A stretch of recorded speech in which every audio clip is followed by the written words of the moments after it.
Are we live? Good morning, good morning. How is everybody doing? Let's see what we got going on here. I know I started it a little bit earlier than planned, but hey man, better early than late, right? Or if you're not early or late, good morning, good morning. It's Tuesday morning, actually, a little bit different, but hey, why not, right? Let's see what's going on.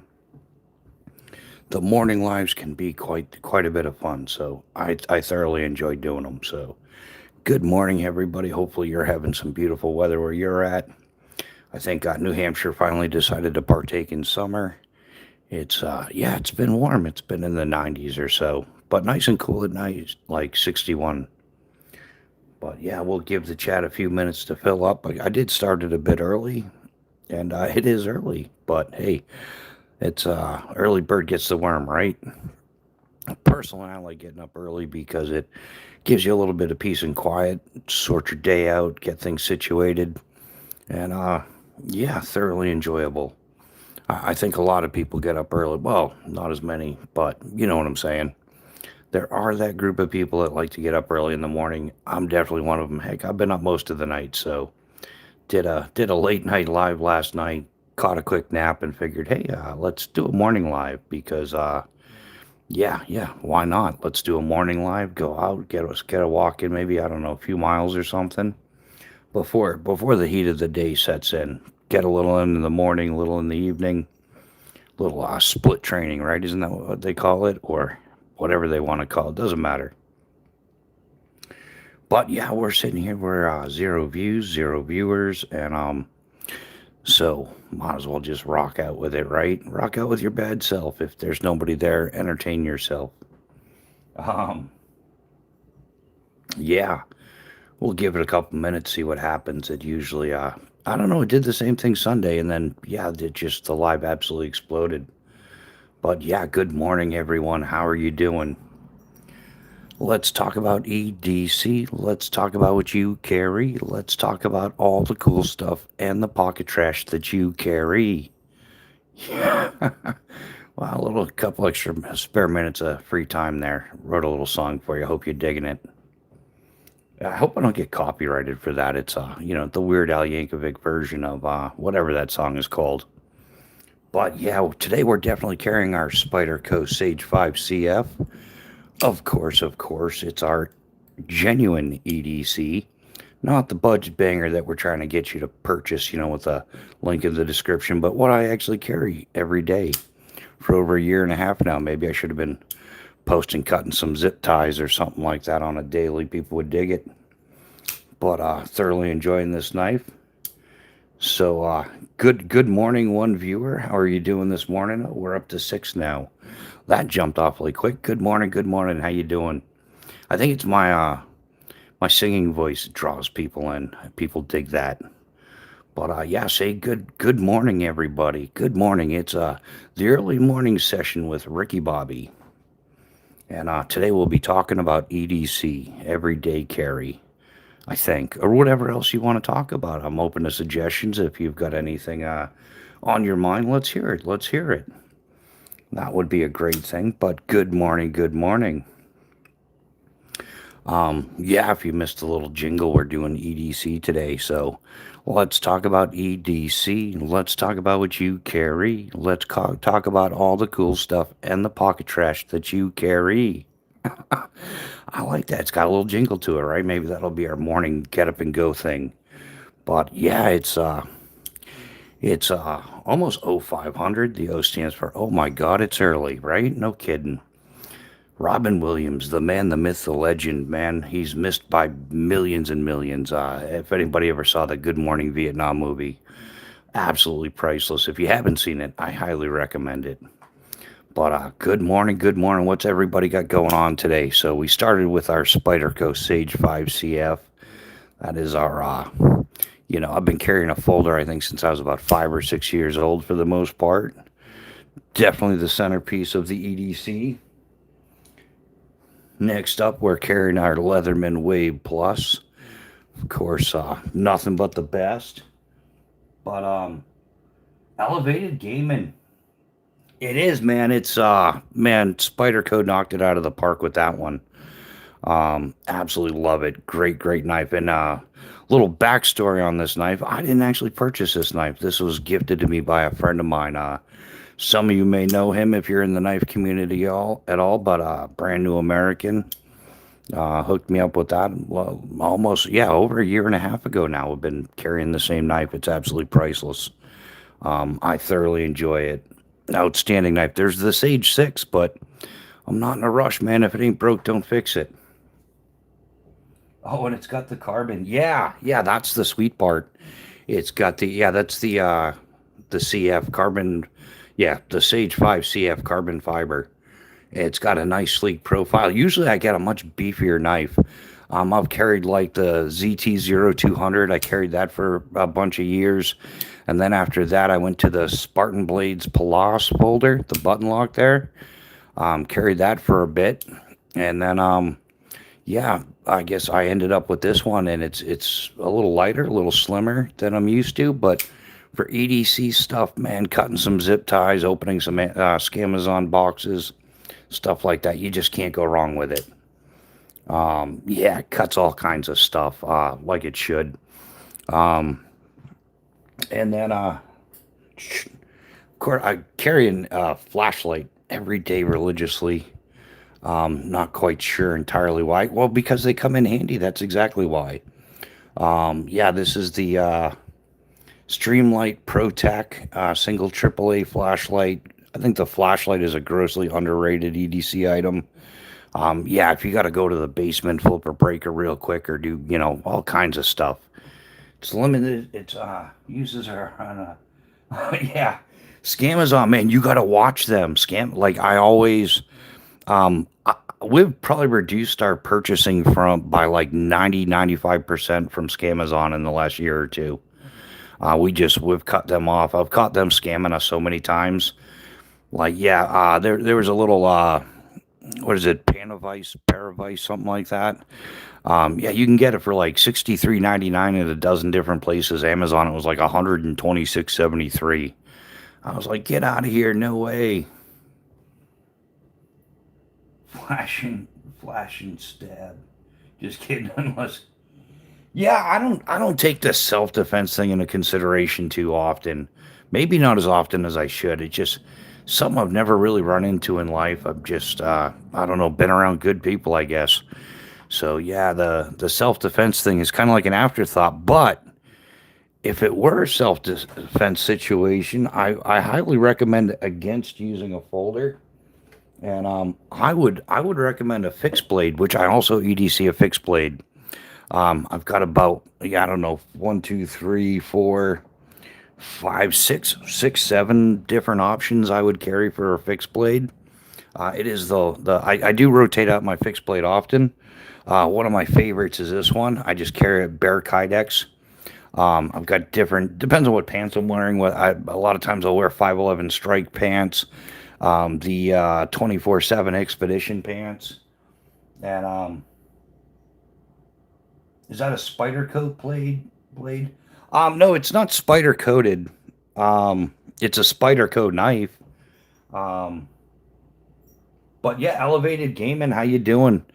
Um, yeah, so this is the Phobos Knives Calcula. Like I was saying, no clip, no nothing. It just goes in the pocket if I need it.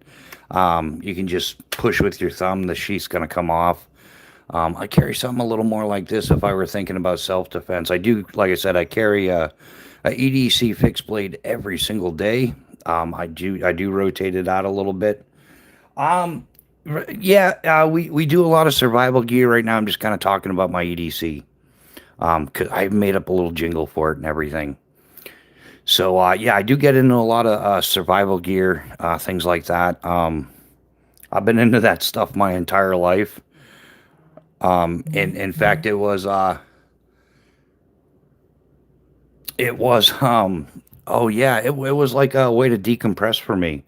I worked at airports, and around airports, it's always surrounded by woods. So in my off time, I would go off and do some survival stuff. I started learning about survival like formally in the seventh grade in the Civil Air Patrol.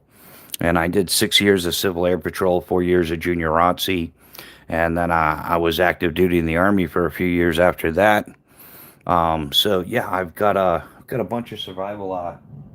Which knife is my favorite? My apps. Oh man, that's the most impossible question to ask me.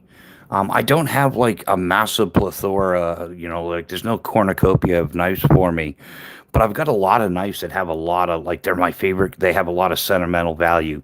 Like the knife I was just showing you, this Calcula, made by Phobos Knives. This particular knife right here, the owner designer of Phobos Knives, Eric Hansen. This was his EDC knife, and he gifted it to me as like, here you go, buddy. So yeah, it's in a way that's like extra special. Like, think of your favorite knife brand. If you had the if the owner of your favorite knife brand sent you his EDC knife, that's outstanding. And the interesting part is I wanted one of these knives. It came out, and I had wanted one for like well over a year. And this is why all my knives are special. Mrs. Bushcraft and the kids, they all pitched in and got me this one for Christmas, 2024. I know it's the same knife, but this has got the a satin finish, red G10 liners, and it's got the double black micarta scales on it. And both of them are in CPM S35VN. So yeah, two very special knives. One was gifted by the missus and the kids. The other one by the owner of Phobos Knives. And like, if you missed it, this Spyderco right here, the Spyderco Sage 5, was gifted to me by my friend Brand New American. You'll see him here on the channel a whole bunch. He's really gets around the. You've got some very. Yeah, I do, man. I've got some priceless blades. And I'm not even really a collector. I've always been like a user. There's no safe queens in my collection. Chaos Theory, good morning, my man. Well, then don't go to school today, man. But you got to clean your room. Yeah, another special knife is I've got a custom set. This is my first set that I got from Phobos Knives. Usually I have this piggybacked on here, but I took it off. I've been messing around with it. But yeah, this is a custom Tier 1C made by Eric Hansen. It's in a CPM 3V with a convex grind, 12 and a quarter inches overall with a 0.25 inch spine. It's got the ferrocium notch right there. The leather was custom done up, so it's not just the standard veg dyed leather. And then we've also got with it a little custom Tier 1 Mini Gen 2, which I've got this set of scales on here. These are really sweet. This is a red and black G10 with white G10 liners. But I've got a couple scales for it. These ones here I like the best because they almost perfectly match the sheath. This is a chocolate brown micarta with red G10 liners. So I can switch that out. And I've also got a third set, which is a natural micarta with black G10 liners. So one knife, three options. Yeah, I kind of use these ones when I'm in the woods messing around. And then when I was working in the parachute rigging loft, I just carry this. What other set? We don't do squiggly letters, English or nothing, yeah. Chance Caudle, if you don't eat your meat, you can't have any pudding. Yeah, sure.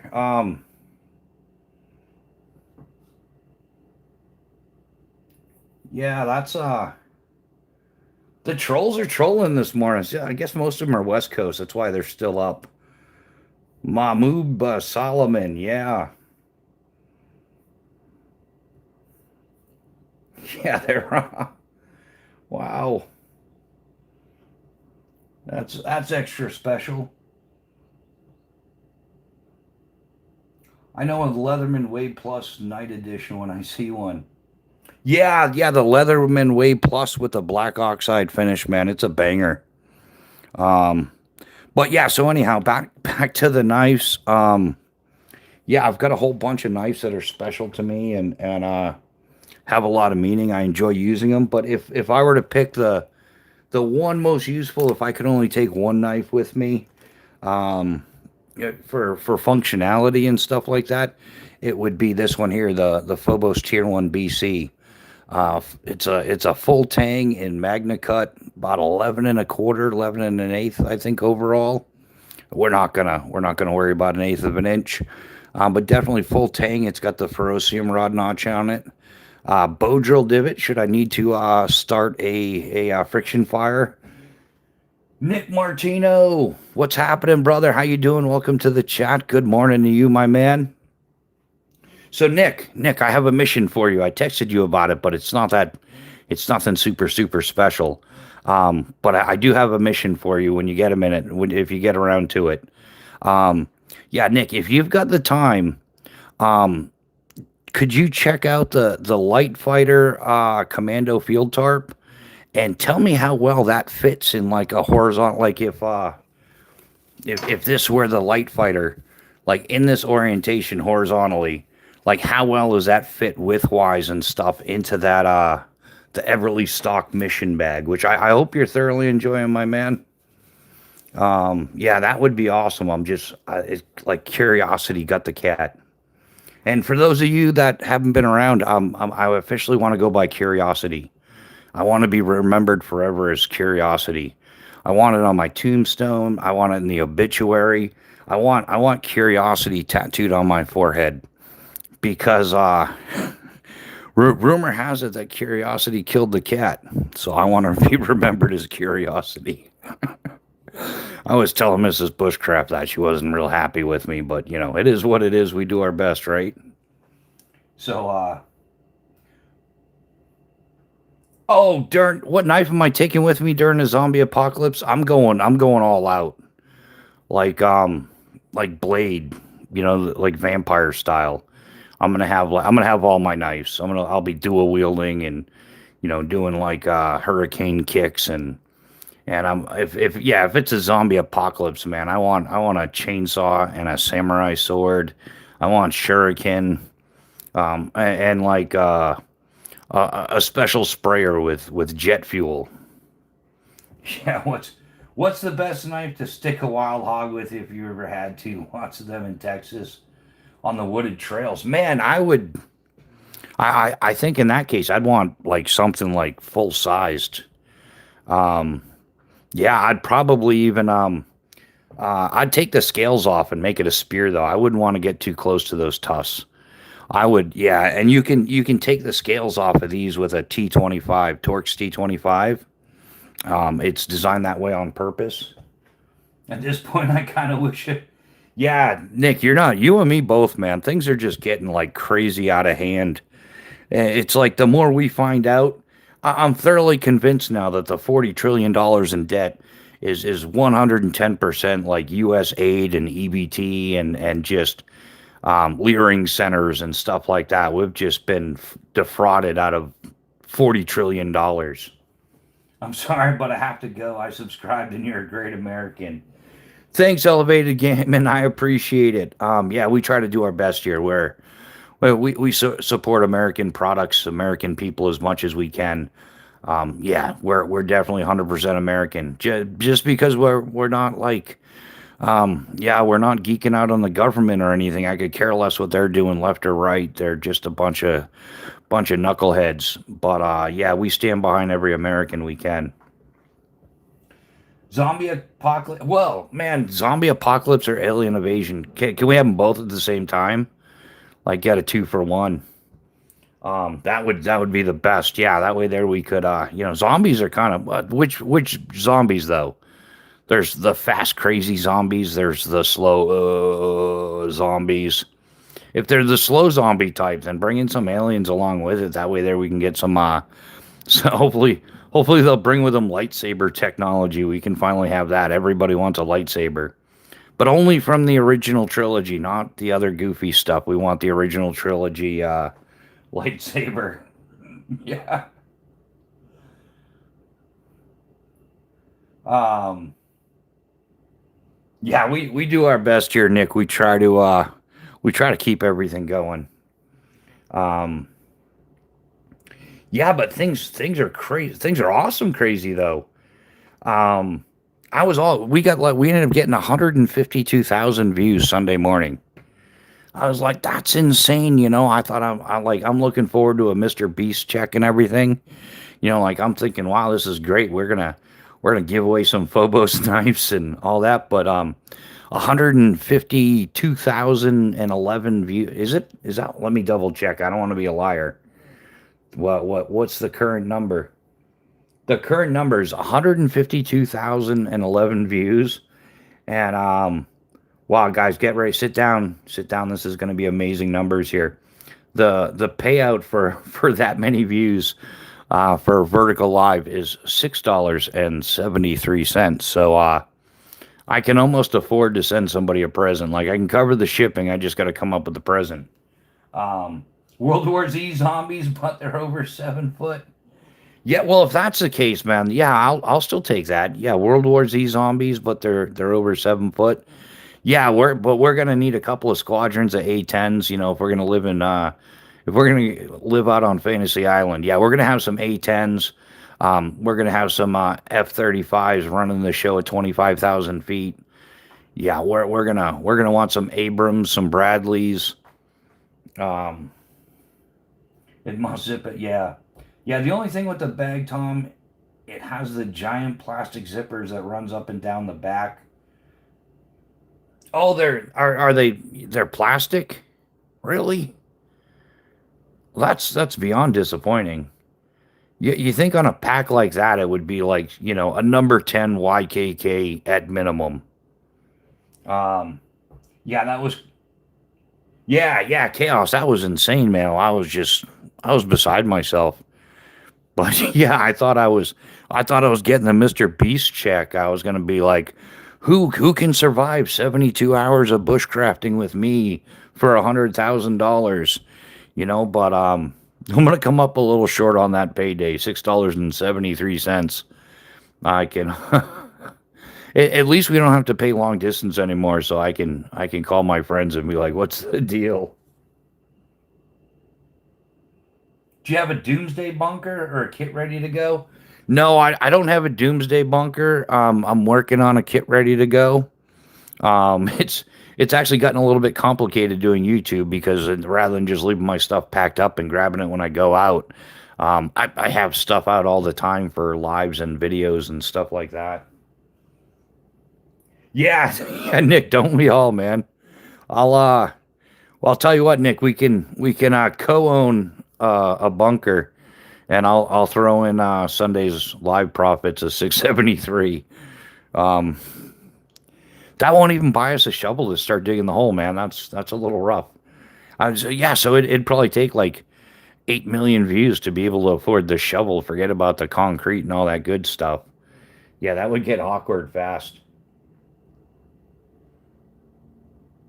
Um, yeah, so that's where we're going. I guess yeah, I don't know which one. Anybody want to vote? PVD or set and finish today, guys. I guess I'll carry one of those for today, which is thoroughly enjoyable. Just pray I win the lottery. It's only 340 million. Yeah, yeah, and then after taxes and everything, chaos, you probably end up with $6.73, just like me. And that's the whole thing. I didn't even pay taxes on that $6.73 yet, so it's not even that much. Need to rent large equipment. Yeah, yeah, especially yeah. I'm getting older, man. I don't think I would want to build or dig like a. It'd have to be a pretty small bunker to want to hand dig it. So yeah, I would have to rent some fancy equipment. I can drive a skid steer and stuff. Zyro, how you doing? Is that Zyro Fliz YouTube? That's cool. That's a cool name, man. Something a little different.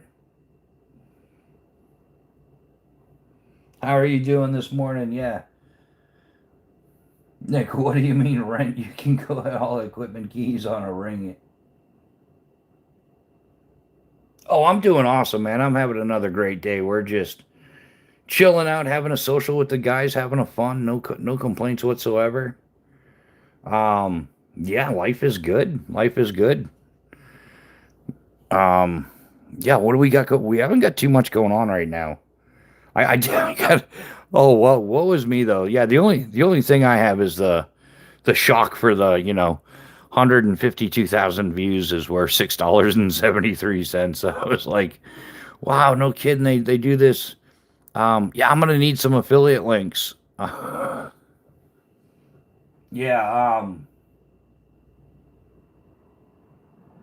Yeah, there's heavy equipment laying all over the place on the highways and parking lots. Nobody ever asks questions.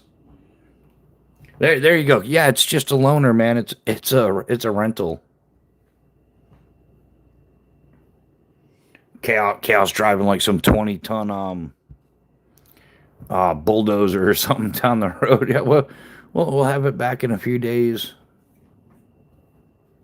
So, what do you guys got going on today? Anything exciting? What's everybody carrying today? I think I'm gonna carry the satin finish today. I just feel like it should match my Spyderco a little bit. That makes sense, right, guys? We're thinking outside the box today. You don't know half. Oh, thanks, man. Yeah, there's a lot of good people that come into this live chat. That are subscribers or members to the channel, or just with. I don't know. We're not a real YouTube channel. It's more like a social thing. We have a great time. We talk about all kinds of stuff. Yeah, we try to stick to some of the gear, EDC, bushcraft, survival, things like that. But sometimes I don't know. We'll complain about the cost of a Big Mac because that's getting out of control. Not that I eat that stuff, but it's yeah. We'll talk about what's going on in the local economy, things like that. Just thinking of a vid to make. What kind of videos do you usually do? No, I would take a backhoe or a front end loader. Bulldozers are too slow. I don't go anywhere without my Leatherman Wave Plus Night Edition. Right on, yeah, Dilly. Yeah, this is my EDC. In fact, my man Chaos right there. He hooked me up with this. Um, so yeah, this is my EDC. I used to carry the Surge all the time. But it's the Surge is a bit heavy, and I was looking into the Wave Plus for quite a while, and then yeah, we finally pulled the trigger on that one and got the Wave Plus, and so the Wave Plus is my EDC, like in my pocket. It's great.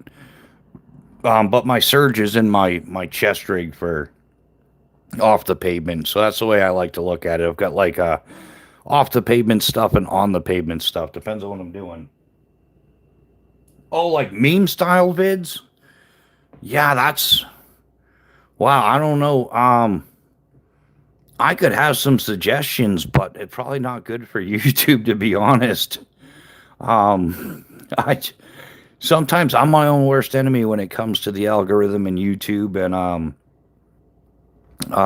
just in general stuff like that. We do I've had more than a few videos, especially lives demonetized.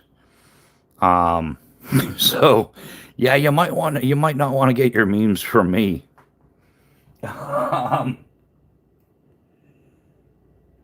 yeah, make a Terex backhoe has a pretty good reach and you can always do a step and tear and dig deeper. Um are those your you sure can yeah, just trying to catch up on the comments. Nick, I know I have my master's in redneck engineering. Right on. Well, thanks for hanging out, man. Have an awesome day. I'm not sure where you're at, what the time zone is there, but yeah, it's well, what time is it here? Yeah, it's a little after 5, so yeah, have an awesome day. Thanks for hanging out. We do lives all like fairly frequently, but definitely Friday nights at 8 p.m. Sunday mornings at 7 a.m. Eastern Standard Time, and then just randomness throughout the week. I'm trying to like establish a Wednesday, but I'm not sure. Well, it's about to be 3 p.m. here. Oh, so you must you're over in Europe somewhere, right? It's going to be my best guess. England, Germany, Scotland, Ireland, one of them type.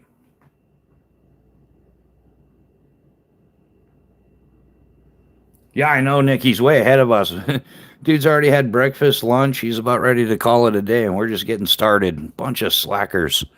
That's the problem with us, Nick. We're slacking it, man. um, no, actually, I was up at 4 o'clock, so I'm usually up between 3:30, 4 o'clock every day. I didn't go to bed till like 2, so I'm like a power nap, hour and a half, 2 hours, sometimes three, and I'm ready to go again. The only time I get more sleep than that is if I'm under the weather. If there's something that ails me, I can sleep like quite a bit, but typically I have no clue where it would be 3 p.m. right now. Yeah. Thanks, Mash. Definitely appreciate it. Yeah, this is just the EDC stuff. Genuine EDC stuff, not fake YouTube EDC. Like I don't change my stuff out like every day, 365 days out of the year for content. Um, so it can get a little stagnant, but hey, we're keeping it real here, the real deal. Yeah, we real EDC, real world use. We don't cut frying pans in half or cinder blocks or anything like that. We just, stuff you would usually use your knife for. Like if I had to break a cinder block, I'd use a sledgehammer, not my knife. And I've never been in the position where I had to do it. So nor a lot of people had yeah, I know a lot of people that just didn't have to no need to put your knife through a car door. It just doesn't exist in the real world.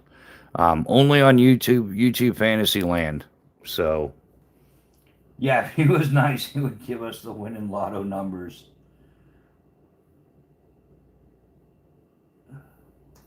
Chaos. If I had the winning lotto numbers, you would know it. I'd show up to your house in a shiny red helicopter, and I'm not talking like a little Robinson or anything. I'm talking like a shiny red Blackhawk or yeah, Eurocopter. Eurocopter would be cool. Less likely that somebody's going to run into the tail rotor on one of those. Really, a Harbor Freight commercial just popped up, which is odd because I don't try.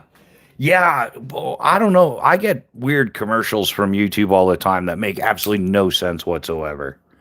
Some of them, like I think the worst ones are, um, like when there's a feminine hygiene product that pops up. I'm like, come on, really? Like, they're really not paying attention, or just something, or like a car salesman or car advertisement.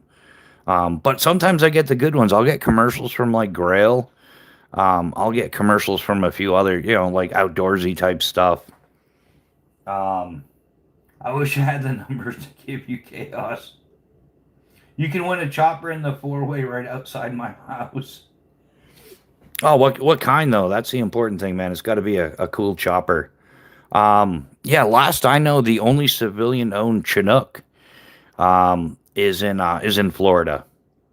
I don't know if somebody else has bought one, but the first privately owned Chinook is was it Plant City at the airport there, like 15 minutes south of Zephyr Hills, and that's where the it's funny because the dude could afford to buy the Chinook. The hardest part was finding somebody that could legally pilot it.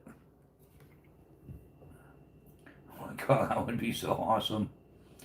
Uh, yeah, Nick, we gotta. You know who I might be getting in together with sometimes. Well, wouldn't be until October, and yeah, I was talking to Cannon the other day, and him and I might get together in October. Kick back a couple cold ones or something. Yeah, there's some stuff going on in Massachusetts.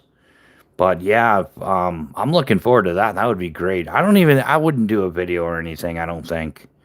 I think I'd just, yeah, just hang out, have a good time.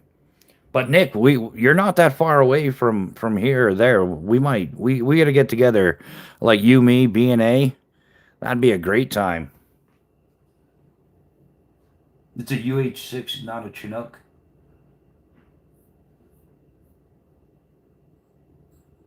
It's a UH60, yeah. That I think that's one of my ultimate goals here on YouTube is to like I'd like to be able to buy a decent amount of acreage and have it like a little, a bushcraft camp set up and just invite a whole bunch of like have chaos up and yeah, of course you Nick and B&A and a few other people Cannon, LC Buell, maybe Ground Fog, the guys that are always here. Tom, let me know. I might hop on a plane, come out for the weekend. Yeah, chaos. Anytime you want to, man. Just yeah, give me a heads up. Yeah, you, you know how to get here, dude. You already you know where I live, man. Yeah, New York's only a few hours away, Nick. I've driven to I've driven back and forth to more times than I care to count. Yeah, like I've driven from like when I was stationed at Fort Drum up in Watertown, like Watertown to New Hampshire back.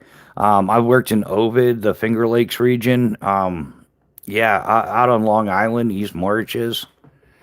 So at least he used to have it. Yeah, yeah. You never know what's going on. They're probably taking that stuff away from people. Bad. You can't play with that. Um, it's not allowed. You guys are having way too much fun. We used to joke in skydiving. Don't ever tell anybody how much fun skydiving really is because they'll probably make it illegal.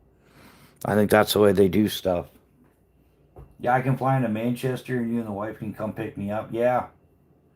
Yeah, dude. That we could totally do that. Yeah, just have to we'd have to plan for it. Yeah, it depends on when Miss B is working, but yeah, I'm sure we can sort something out.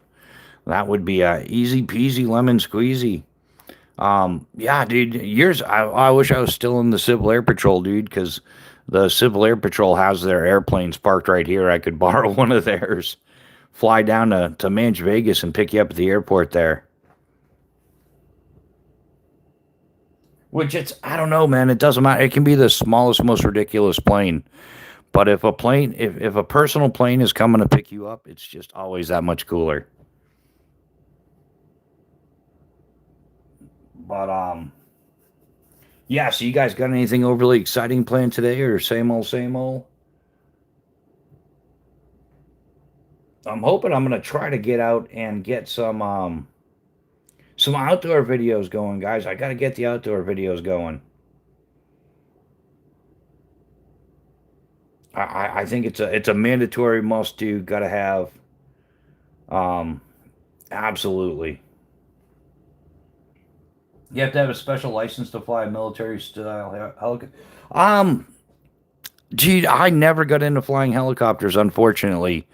I don't know. I'd imagine you have to have some kind of, especially with a Chinook or something. Yeah, you would have to have some kind of training because that's just some next level, the dual rotator thing. I know like in like regular fixed wing, you go from like private single engine combustion engine, and then you can get into like turbine prop and then twin engine, multi engine ratings, IFR, VFR. Yeah, there's a whole, and I don't know, I never went through any of the helicopter process. It's one of those like flying a helicopter has always been a thing for me. My grandfather was a UH-1B pilot. He flew Hueys. Um, Love from Kazakhstan. Yeah. Yeah, I don't know. I don't know anything about Kazakhstan off the top of my head, but I'm gonna second guess that one. But yeah, you have yourself a good time there in Kazakhstan. Um, Desert Driven, what's happening, my man? How you doing? Good to see you. Yeah, why do American men? Oh yeah, I'll tell you why. It's because of fake news and loser degenerate people like you. Yeah, dude, you came into the wrong chat to troll. Really, save yourself the embarrassment and just swipe away, okay? Because we're gonna live rent free in your head. I promise you that. So yeah, you might want to go back to, I don't know, grab your little doormat and do your bowing stuff or something because I got zero tolerance for idiots like you, guy. And that goes for pretty much everybody in here right now. But yeah, it's kind of funny you're talking smack about Americans. Look at your turd hole of a country. Yeah, you're really wanting to talk. Bunch of boy lovers over there, aren't you? Or no, I'm sorry, it's goats, isn't it? Yeah, Kazakhstan goats, right? Isn't it? You like goats?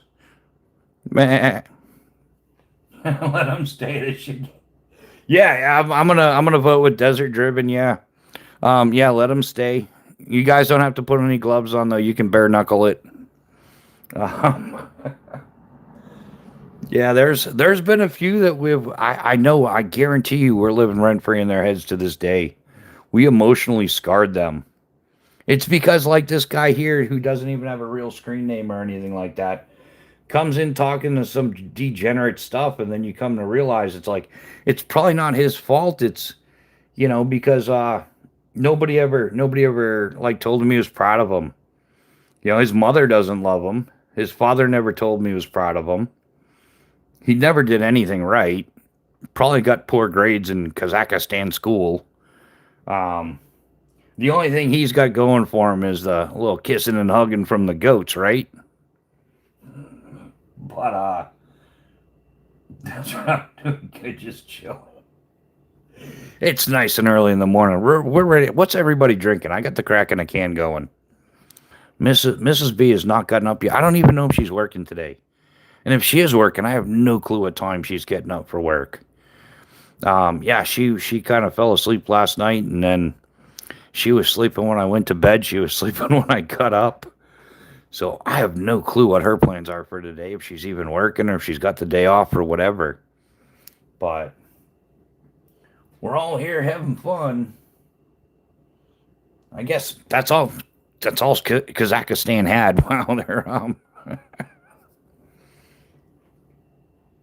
Wow, wow. The only thing quicker than that was Kazakhstan's mother. That dude gave up quick. um, but yeah, that's what we. I don't know, guys. Guys, yeah. What do we got going on next? Where was I at? Oh yeah, and then yeah, you guys know we're carrying the Bic fire the Exotac fire sleeve that holds a Bic. Always got one of those. I still have to get the yeah, they started making a fire sleeve for the mini Bics. So yeah, of course I'm gonna give that a try. Um Drinking a mango nectar acid rain, bro. Let's laugh. Here's to some me time. Yeah, hey, here's to some me time. How are you doing this morning? That acid rain. That just doesn't sound environmentally friendly, but it sounds like a cool obstacle in a game. How are you doing this fine morning?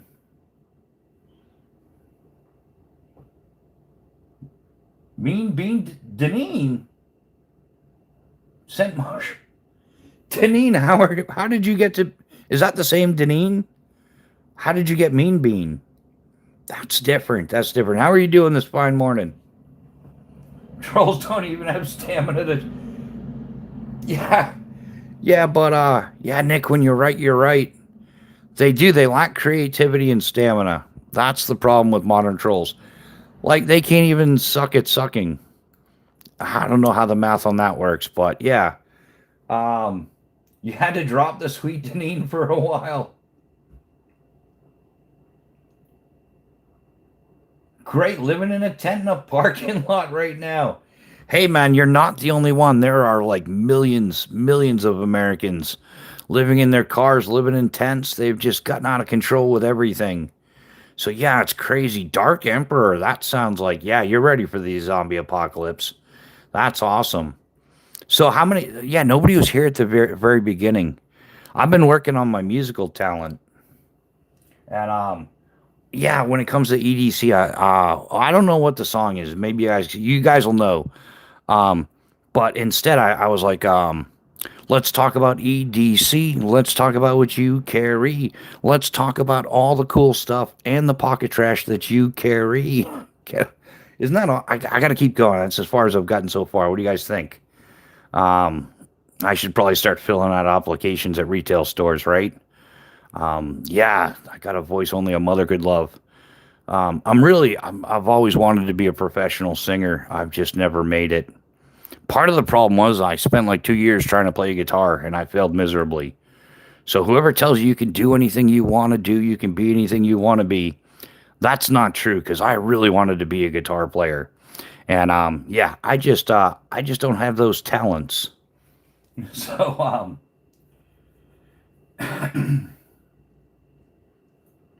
Sharon said tent with the 20 plus play pounds of explosive American celebratory products. Wow, dude, I hope you're not a smoker. I would advise against the smoking. I wouldn't even mess around with electronics with a spark. Dave James, Dave James, I know, right? That you were here for that. I'm glad you were because you deserve that kind of torture. Yeah, but I'm glad you're here, meow.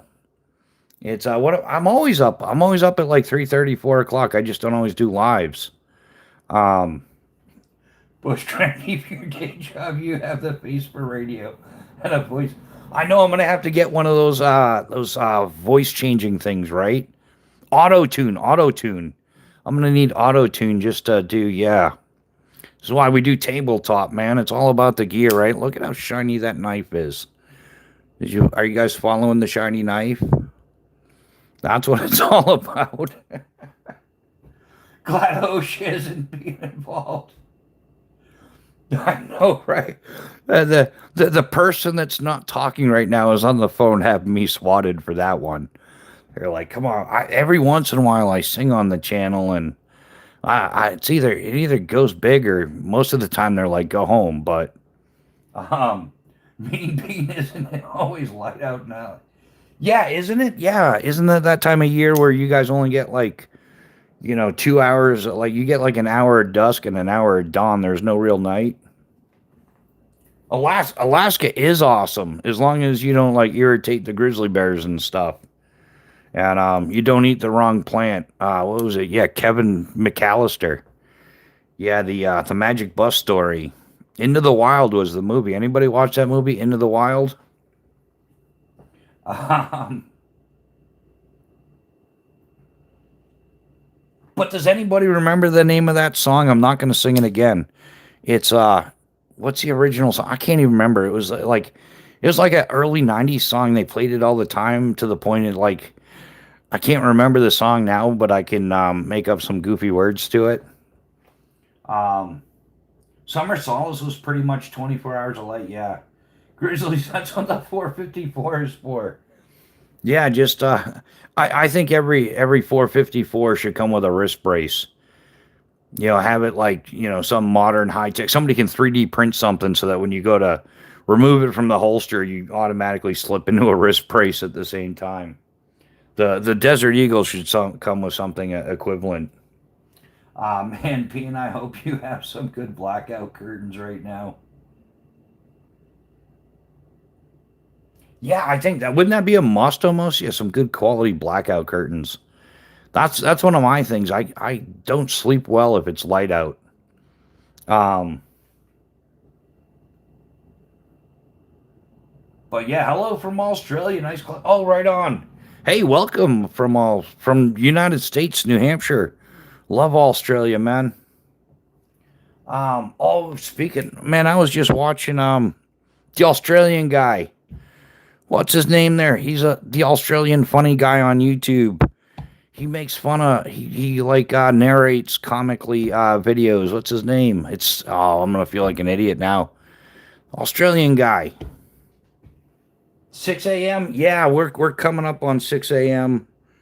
No, we're closer to 5:30. Yeah, but it's 5:30. We'll call it 6 for you though. We're not those kind of people here.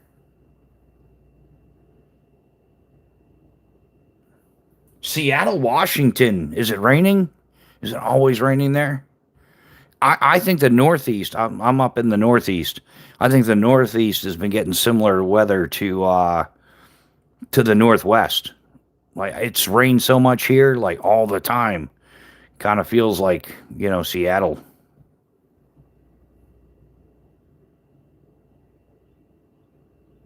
Nope, now, maybe later. Um, it's 1:30 a.m. I can still see across the street. It doesn't bother me. Washington, I'm surprised they even allow fireworks. Yeah, didn't they cancel? Didn't wasn't it Utah that canceled fireworks because of the drought? Like it's really dry out there. It's weird because yeah, it's extremely like the West Coast has been getting hammered with rain, like since spring. And I guess yeah, the West Coast is just getting nothing. From what I understand, like Hoover Dam is, like Lake Mead is like crazy low, the lowest it's ever been, or right around that area. Um, nope, now, maybe later. Washington, I'm surprised they even. Yeah.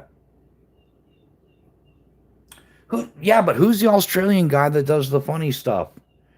Um, yeah, we're celebrating the 250th birthday of America, which is great because it's been like a package deal. We get to celebrate the Marine Corps' birthday, the Army's birthday, um, yeah, just all sorts of celebrations going on, and yeah, it's a good time to be an American in that in that aspect. Yeah, as long as you're not watching, mainstream media and stuff like that, it's a great time to be an American. Lots to celebrate, a lot of good things going on. Lots to celebrate around the world too. A lot of people are finally standing up against the uncontrolled illegal mass immigration. People are speaking up. That's an awesome thing. That's gotten way out of control, and like a lot of people, I think there's just nothing but nefarious reasons behind it. And if these mostly military age men are so brave and so wonderful, why aren't they staying home fixing their own country instead of coming here trying to change our laws and standards and whatnot? So, you guys believe in haunted history? Oh, the Mrs. does. I don't know. I've been to the Amityville Horror House out on Long Island. Yeah, I went and had lunch out in front of that place and everything, hung out for a few hours and nothing at all. Not even there wasn't even a curtain blowing in the wind. Same guy that eats all the crazy stuff on airplanes? I don't think so. Oh, definitely the last house I lived in New Hampshire was haunted. Army First Sergeant daughter here. May he rest in peace. Oh, Denny, we didn't know that. That's your dad was top. That's what we used to call the first sergeants. We called him top. Morning, top. How are you, top? Right away, top. I got that, top. And the last thing you want to do is upset top because yeah, that's awesome. That's an awesome achievement. That's awesome, Deneen. I'd rather celebrate it than be miserable, but we understand your loss, so we definitely appreciate your father's service. Yeah, Ariel. Yeah, I'm prior service. Yeah, I was Army.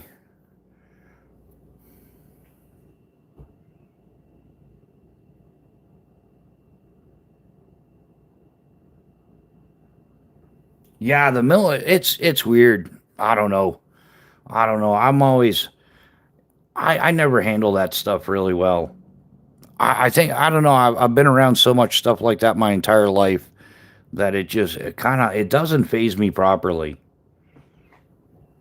Like I understand that, but he made it to master sergeant. He didn't like it. He demoted himself back to first sergeant. Great father. Hey, you know what? You know what though, Deneen?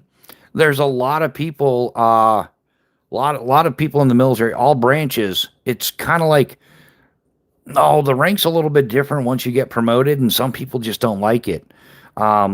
Believe it or not, I don't know what it is today, but back in the '90s, the number one demotion like was people had made their E5, they finally made sergeant, and they either didn't like it or just whatever, it didn't work out, and so they got demoted back down to E4, E3, or whatever. Um, so, but yeah, that you think it's like some like E3 private first class getting knocked down to private second class or an E1 or something, But yeah, the number one demotion in the army in the '90s was E5 back down to E4, E3. And yeah, some people just, and the same thing with like when you become like an NCO, like a sergeant or a staff sergeant, then when you become E7, you're a senior NCO. And some people get to like, yeah, E7 or E8, and they're like, oh no, I don't want the job. It changed too much. There's one thing between being like a platoon sergeant versus being like a first sergeant or something. So yeah, the game changes, and it's not always what people thought. Like, there's a lot more desk time and paperwork and planning and requesting this, requesting that, and to a certain degree, sometimes it's like running a daycare.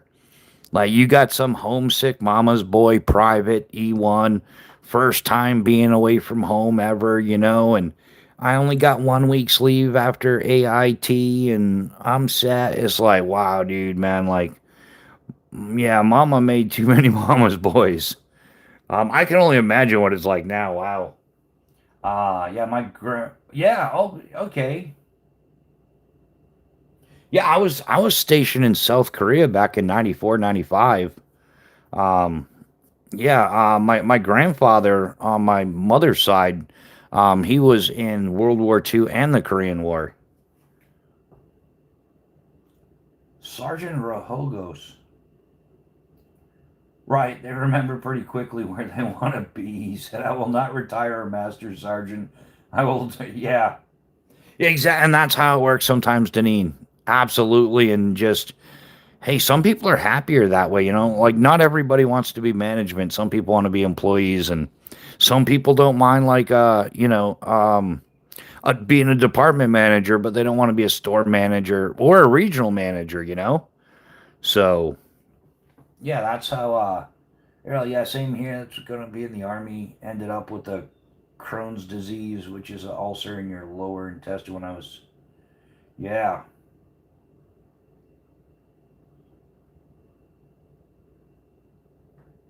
No, Ariel, you're welcome. We definitely appreciate it.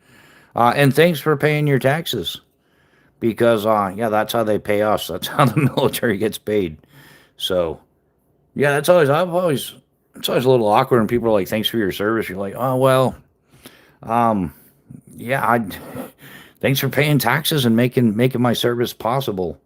So cool. I'm a happy tax player. Well, that's good. That's good. Yeah, there's not too many people are happy about it, especially with, like right now. A lot of people are very unhappy about it. Like when you learn about all the tax fraud going on, you're like, geez, if the amount they're taking, we wouldn't need to be paying anymore. So yeah, Ariel, that's awesome. Yeah, Mrs. Bushcraft, she's a hardworking woman as well. She puts in a solid work week. She's absolutely amazing. And yeah, there's a lot of good women like that out there. I would only be happy to pay taxes if I could put the money where I wanted. Yeah, always nice to see you, Bush. All right, hey, good night, Deneen. Thanks for stopping by. We always appreciate you, and you're always welcome here. Yeah, get some sleep, get some beauty sleep, and we'll see you on the next one. Yeah, yeah, desert driven. I'm the same way. Yeah, it'd be nice if our votes actually mattered and we could say no, no more. Like the United States needs to be a country, not the world charity. Like I get it. Some people need help, but maybe they need to learn how to help themselves. I like yeah. I think the vast majority of the U.S. deficit is just them like laundering money overseas and sending it to here, there, everywhere. Like yeah, why we need to give $10 billion a year off the top, to tiny hat countries is beyond my understanding. Like all that wasted money that goes out that way, and they've been brainwashing us since like the 80s, like oh there's starving kids in Africa. Like oh, and I would reverse psychology that to my mother. Like yeah, she did that, finish your dinner. There's starving kids in Africa that would love to have that, and I'm like, well, send it to them then. Box it up, put a stamp on it. Like, I'm gonna pass on this. You guys have to pay tabs on your vehicles.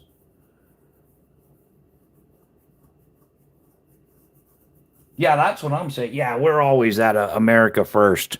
Americans first, most definitely. Um, yeah, I've just, I don't know. I've been so much on. I catch so much crap for it though, which I never thought I would get that. Like, yeah, I support American product makers, American builders, American companies as much as I possibly can. You'll never catch me on here like promoting like Chinesium. And some people get all butthurt about it. They're like, yeah, but because of the budget banger, the budget banger. I'm like, whatever. I don't care about the budget banger. I'd rather see an American put my money in their pocket than what's his name over there, Nitzel Nuts, China. See, if I were there, they'd be after me for sure. They're probably already after me. I hope that wouldn't that make a fun game. That'd be better than the zombie apocalypse. Have a bunch of communists after me.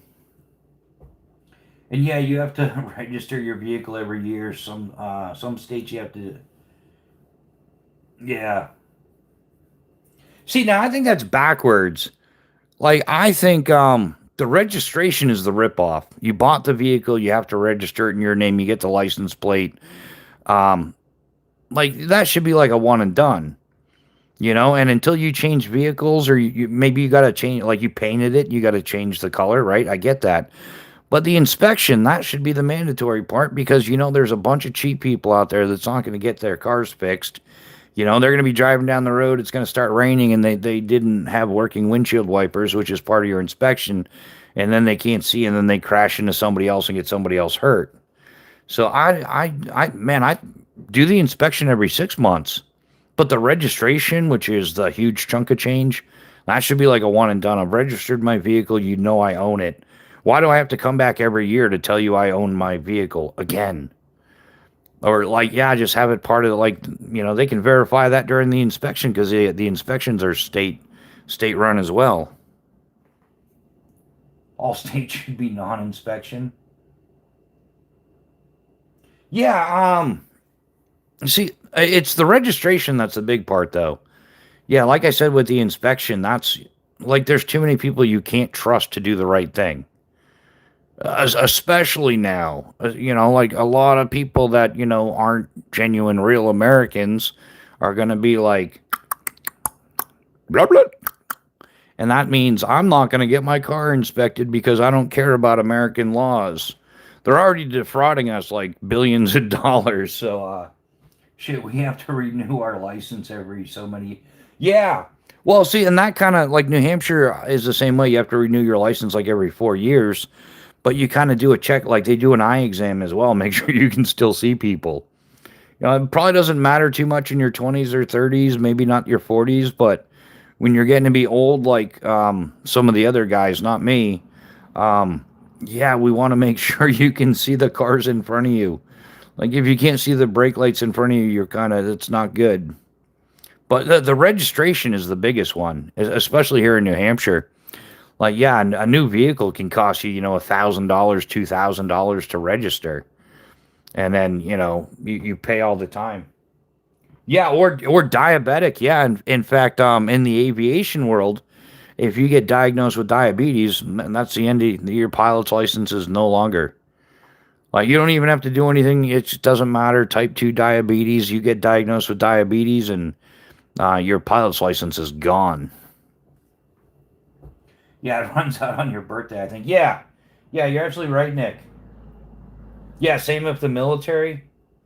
Well, yeah, there's a lot of secondary health hazards that come along with diabetes that, like, you can just go unconscious. And, if you're in an airplane, you're in big trouble. And if you're in the military, same thing. It's not just the individual, it's the people around them as well. So we can pass out with a low.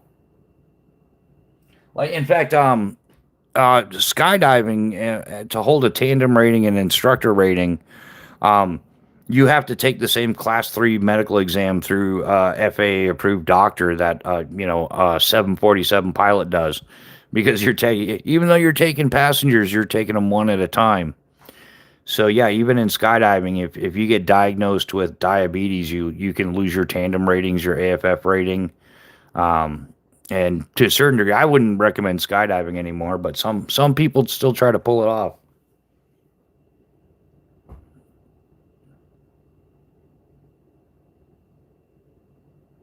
Yeah, yeah. Yeah, Nick, totally 100% accurate.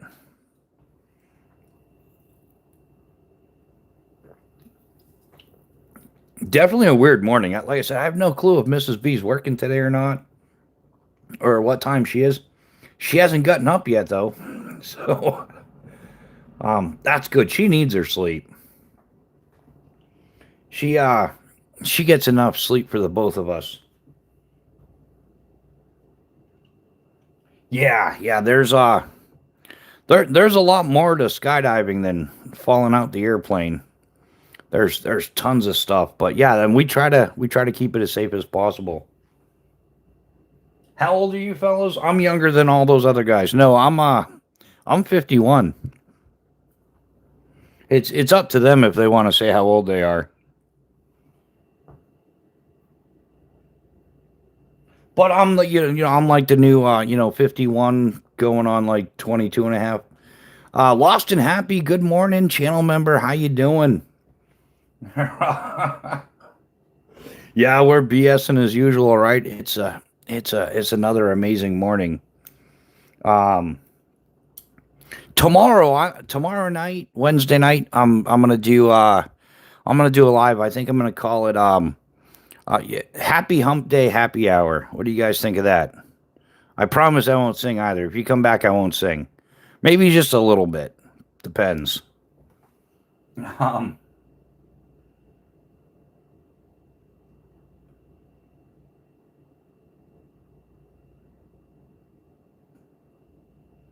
I'm old enough to be in junior high when the interpersonal was birthed. Lost and Happy's gonna, yeah. That's a good answer. We're cool with that. The interwebs. What level of the interwebs though? Like when it was common or when it was like $9 an hour or something? Yeah. Back in the day, like to jump on the interweb, it was like more than the minimum wage. So wasn't as common. I remember, yeah, there was like you got so many hours. Um, yeah, anybody remember that? I don't remember that. Yeah, yeah, that was before my time, I think. No.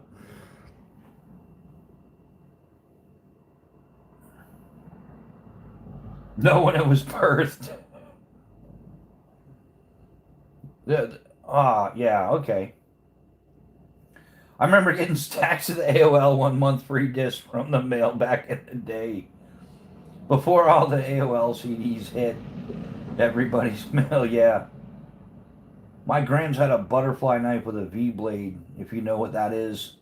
Also called a diamond blade. Yeah, yeah, I know what it is, yeah. And yeah, same thing. The butterfly knives are yeah, originally the balisong. Yeah, we get some people in here every once in a while that'll ask. I haven't owned one of those since like high school. They're just, I mean, they're cool and trendy. It was a thing.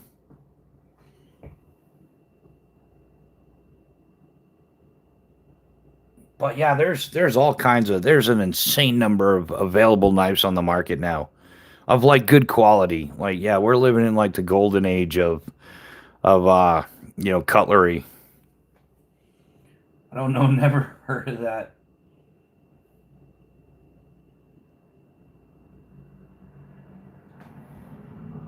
Yeah, I think it's like a lot of things, Nick. There's like, different names for different stuff depending on where you're at.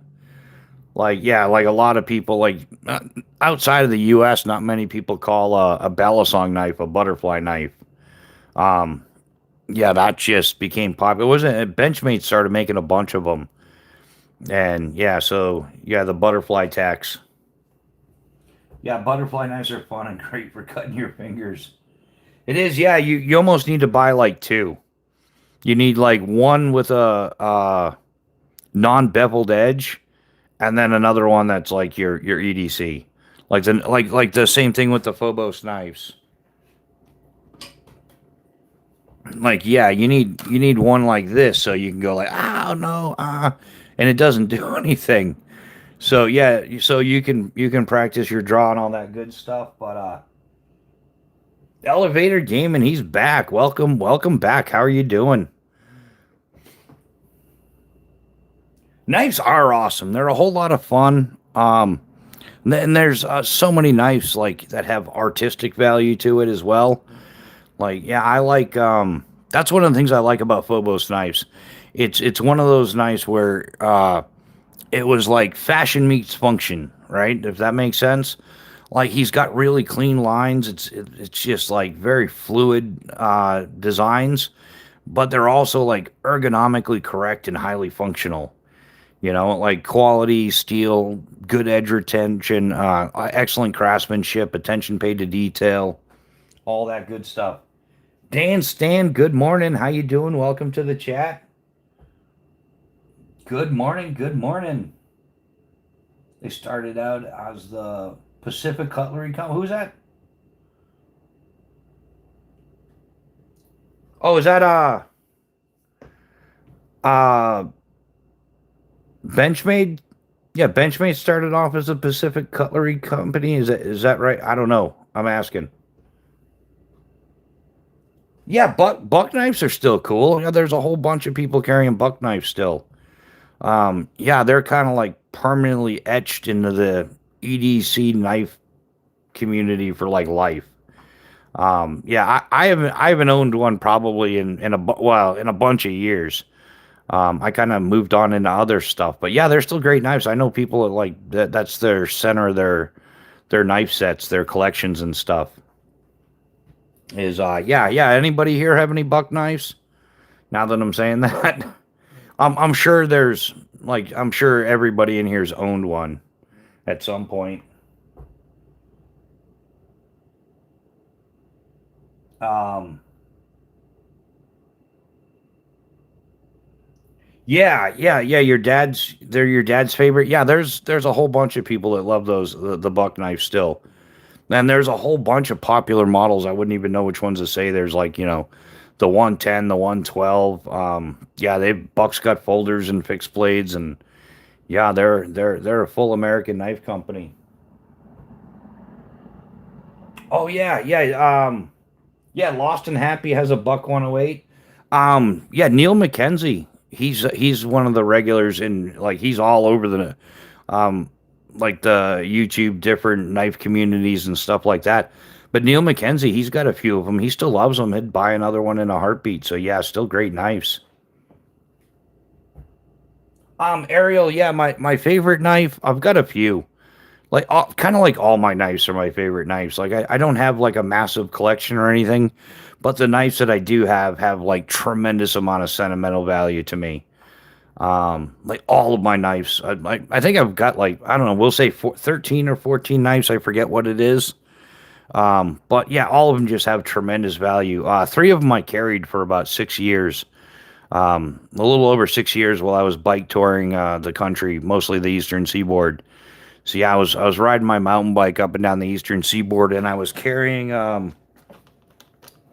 specifically, yeah, these three knives right here. This is the middle one is the Spartan Blades Frike, and Spartan Blades is veteran owned. Both of the owners of Spartan Blades are retired Green Berets, like 22, 23 years. I think one's 22, the other one's 23 years. I forget what it is. Marcus and Curtis are at Spartan Blades. But yeah, I carried this one here. This is the Spartan Blades Frike in S30. All these knives are in CPM S35 VN steel. I've got the nylon sheath for this as well. And then I was carrying these two right here. This I had laced on here with matching paracord that I've changed like 20 times. But the small knife is usually piggybacked on the front, and that's a little Enyo. You could wear it as a necker knife. I always had it piggybacked on there, S35 VN steel. The edge retention on S35 VN is just awesome, incredibly cool. And this is like my big primary knife, the Horkos. And yeah, So I still have these. I kind of had them up for sale for a while and they didn't sell. And I was like, ha ha ha. Well, they weren't meant to go away. They're meant to stay. So I don't really use them anymore. I use my Phobos knives, and these are just like, here's a memento of, stupid things I've done in the past. Um, yeah, so I've kind of gone through some knives. Yeah, yeah, Spartan Blades is awesome. The customer service is next level, man. I had to turn them down. Um, my Horkos, man, I had something the equivalent to Taco Bell, and right. So this is one of those stories. And so I'm like riding my bike, and the Taco Bell kicked in and said, "We're not staying in your body anymore. Find a spot." So I just kind of like rode my bike off into the woods off the side of the road, dropped it in the dirt, and like grabbed my knife and started to like dig a cat hole because I'm responsible like that. And I was doing it with a quickness. And this was down like Georgia in like a piney, sandy area. So there's a lot of sand. So I pull out my Horkos and I start like, digging a cat hole with a quickness. And I was putting some power behind it. And then all of a sudden I just, man, a nice hard downward, I heard clunk. I'm like, no way, I didn't care. And I finished up the cat hole and took care of business and, did the paperwork. But I messed up the tip to the knife a bit. You can still see it a little bit. I did do some grinding on it. It was a lot worse. So I'm like, well, that's really kind of beyond just basic sharpening. That's what I mostly do. So I called up Spartan Blades and I said, hey, look, I kind of threw the knife a beat and I was wondering if I could, like how much would it cost me to send it in and have it repaired? And I was speaking to, I want to say it was Curtis. Um, and he goes, we talked about what happened, and I talked to him a few other times. And he says, look, man, just send it to us, and we'll either fix it and replace it. And I'm like, no, you shouldn't be replacing it. Like I was digging a hole like an idiot, like in the sand. Like it was totally my fault. Like how much to fix it? He goes, no, just send it in, and we'll either fix it or replace it. And I was like, I ended up not sending it in because I'm like, there's no way they're replacing it for something I did. That's how costs of everything goes up, is people taking advantage of generosity like that. So I absolutely refused to send it in the event that they did replace it. And so I eventually I sat down with my Lansky and just tried to do a little reshaping, and it came out great. It still works like a knife. It's still absolutely outstanding. So Ariel, I live in New Hampshire. Yeah, one of my favorite bush blades is a Spartan RC Fighter. It is, man. Yeah, Spartan blades make some great stuff. I kind of wish I had gotten something like that. They had the Harsey Fighter, and they had another Harsey model that was fixed blade, kind of like the Fighter, but a little just a little bit different design. And I think I would have been happier with like a more full scale. That was the only thing I didn't like about the Spartan blades is they're not quite. They could be more ergonomically friendly. Like they perform exactly the way they say they're going to and what they're designed for. And if you stuck to that, it would be perfect. But I was using it like more for bushcrafting and stuff like that. So I would get some hot spots here and there. So I wish that I had gotten like a Harsey model or something. That's actually what brought me to Phobos knives. So yeah, we'll play musical knives here. My little knife progression thing that stays. This goes. Um, what would Ricky Bobby do? So yeah, so if you were to compare what I was rolling with to what I'm rolling with today, um, of course we want to see the knives, not the sheaths. How's that fitting there? Yeah, buddy. We almost know what we're doing. So these were the three knives that I carried most. And the problem that I had with the Spartan blades, there's nothing wrong with them, function, fit, all that stuff. But they're just like, if you're trying to work them, they get uncomfortable quick. You got to wear gloves. Same thing with the Frike. So I started looking for something that was, more ergonomically friendly. And that's when I got into like Spartan blades. I mean, Phobos knives. So like to replace the small Enyo, the tier 1 mini. Yeah, I know it's bigger, it weighs a little bit more. I'm okay with that. But it's got the G10 and Micarta scales, more ergonomic. I do have small hands, so it works a little better.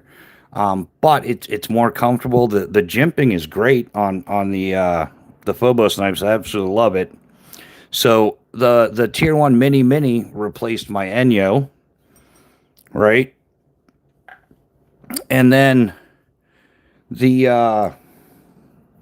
the Frike, which this one is, it's designed to be like a fighting knife, like a self-defense knife. It's super slick. If you're gonna IWB it, conceal it, anything like that, dude, this thing is a dream. Super, super simple, and it is designed to be like a fighting self-defense knife. If you're using it for bushcrafting, which it's not really designed to do, but you can do it. I mean, the blade is the blade. So and it's nice sharp S35 VN. But if you're like doing a bunch of feather sticking or carving or something like that, it gets uncomfortable. You get hot spots because it was meant like I'm going to use it for self-defense, not like extended bushcrafting and stuff. So to replace the Frike is the Calcula. A little bit more handle on the Calcula, but respectively about the same size knife and everything. They're both S35 VN steel, so it's a double win. So the Calcula replaced the Frike, and then to replace the Horkos,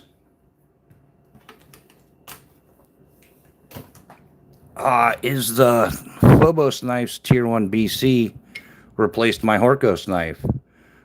Same respective size category. You can baton with them, some kindling and stuff like that. The Phobos knives, though, as far as in a bushcraft setting, is far more superior. Spartan Blades does label this as like a field utility, military, all around kind of knife. And the same thing with the Phobos, but the Phobos is a little bit further into the bushcrafting stuff. Like the DLC coating on here, you're not gonna strike a ferro rod or anything. You're not gonna do anything with it really, and it's just straight handle, straight knife, pretty simple. The Phobos knives, you've got the Ferrocium rod notch, which a lot of you guys have seen this thing, and it strikes a ferro rod like a champ. It's got the bow drill divot if you did have to do a friction fire. And the Horkos is CPMS 35 VN steel, and the Phobos Tier 1 BC is in Magna Cut. And it's got like a much better ergonomic grip to it in any grip that you're really on. I mean, you can the Spartan Blades does have the finger choil if you're going to choke up on it, as does the Phobos knives. I do think that Phobos does a better job on their jimping. It's just, it's one of those things you got to get it in your hand to really appreciate it. So the three fixed blades that I carried for a bunch of years, and then the three fixed blades I replaced them with. And this right here probably covers the last, I don't know, 14 going on 15 years of my life, as far as like, fixed blades and stuff. I'd really like to get a Phobos Alaris. Oh, yeah, Dan Stan. Oh, yeah, don't get one, man. That's all I'm gonna say. Get one. Get one. You won't miss out. You won't be unhappy. It comes with the Kydex, doo, which is rock solid. That whole YouTube no shake, no rattle, no roll or something. I don't know, whatever they do. But yeah, the Alaris in CPM 3V, it does have the bow drill divot. It is a sweet knife, man. I've used this a ton.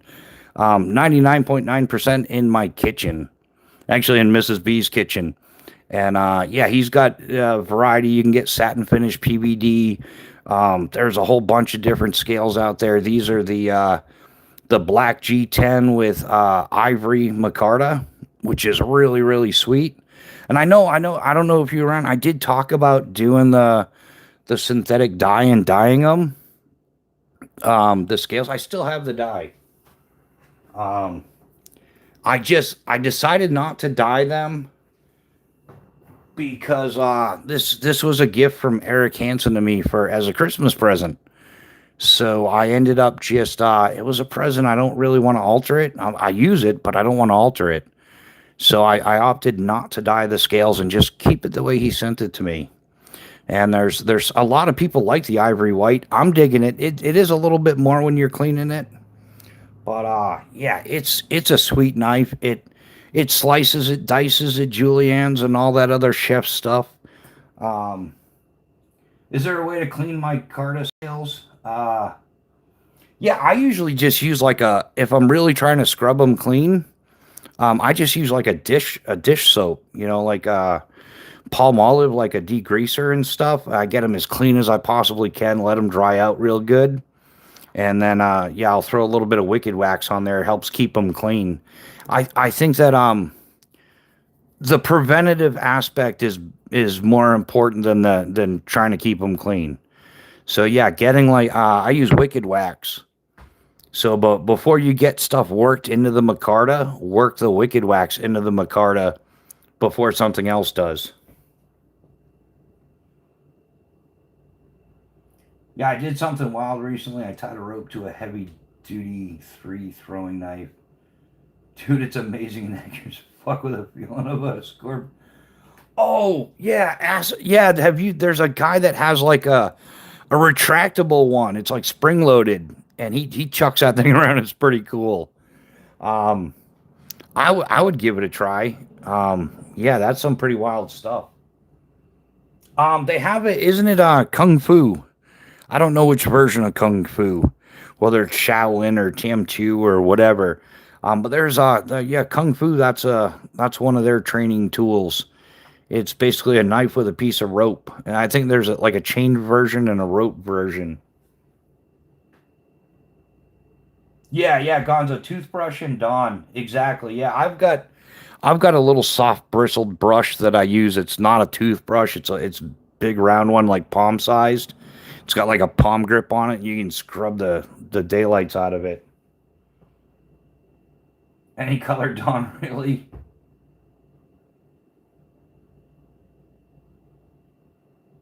Yeah, Miesian top scales are no longer the original. Yeah, that does happen, man. Even yeah, these scales here are an extra set of scales for my Phobos Tier 1 Mini Gen 2. And they're not quite, they're darker. There's a little bit of dirt ground into them from using it and stuff. But yeah, they're not the original anymore. Or yeah, who else is in here? Gonzo, good morning, my man. How you doing? Came back for more. You missed my singing, dude. I was singing like a champ earlier. Everybody was loving it. They want to buy they want me to put it on iTunes. Is that right? iTunes? Yeah. I'm gonna keep working on that song though. But hey, there's no AI here. I could have put that song into AI and made it sound real professional and stuff, but I figured you guys would get the original real deal. I should have saved that for a members only video.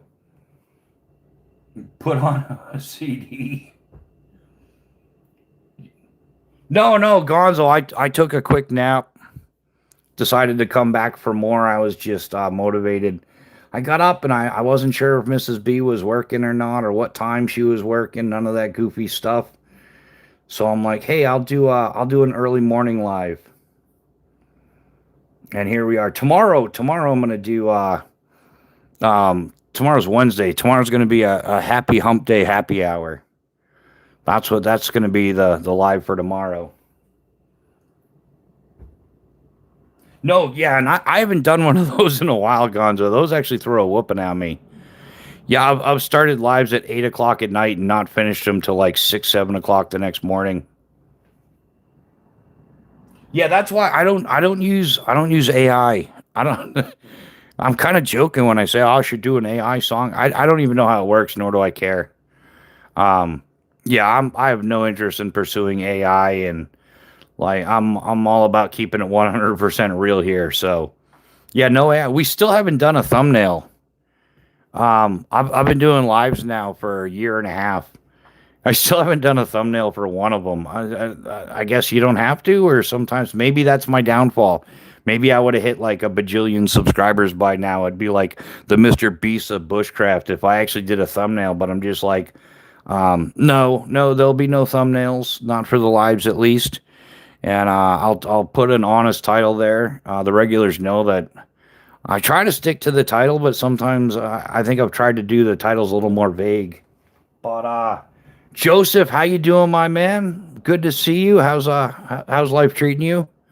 Are you in the rear with the gear? Are you on an FTX right now? Or what's going on, brother? I don't know. I just saw it in a game and I already love throwing. Just tried it out. You don't need one, but if you do a thumbnail, I guess it will attract a bigger audience. Yeah, yeah, the bigger audiences bring bigger, yeah, more trolls. I actually enjoy like the way things are going. Like Sunday was absolutely off the chain. Yeah, we got 152,000 views Sunday morning, but whatever, it didn't really change anything. Yeah, I enjoy what's going on. There's regulars here. There's a lot of the people in the I talk to outside of YouTube. So yeah, we get on the phone and talk, and it's a great time. Um, the universe tends to unfold as it should, and this is just the way things should be working out, in my opinion. I'm happy with it. Everybody else is happy with it. And yeah, maybe things will change as we go down the road, but I'm not really focused on the destination. I don't even think about the destination. I'm just kind of like doing the journey, like one day at a time, one week at a time kind of thing. Not just got none with rod range. Man, I have one more FTX before packouts. Nice.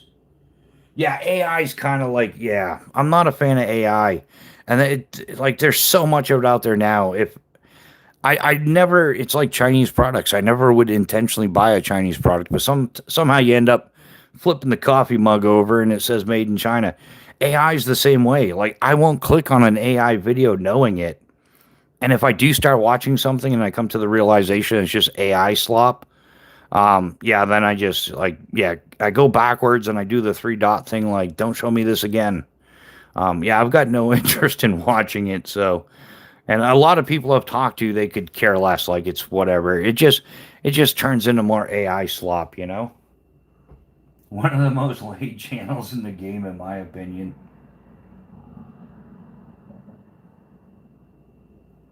Come on, so who's telling you I'm getting it a lot? And I have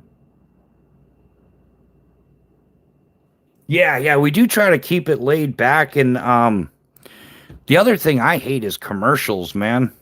That's one of the major reasons why I don't watch television, because they're always trying to sell me something. And YouTube is just like insane with that. Like, yeah, there's nothing worse than watching two commercials and then the video starts. They do their little hook to trap you in, and then they try to sell you something. Then they give you like 2 minutes of information about the topic. Then they try to sell you something again. And yeah, it's just, I don't think most of them are buying that product anyhow.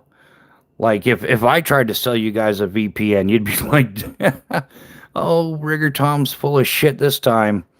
He's trying to sell us a VPN.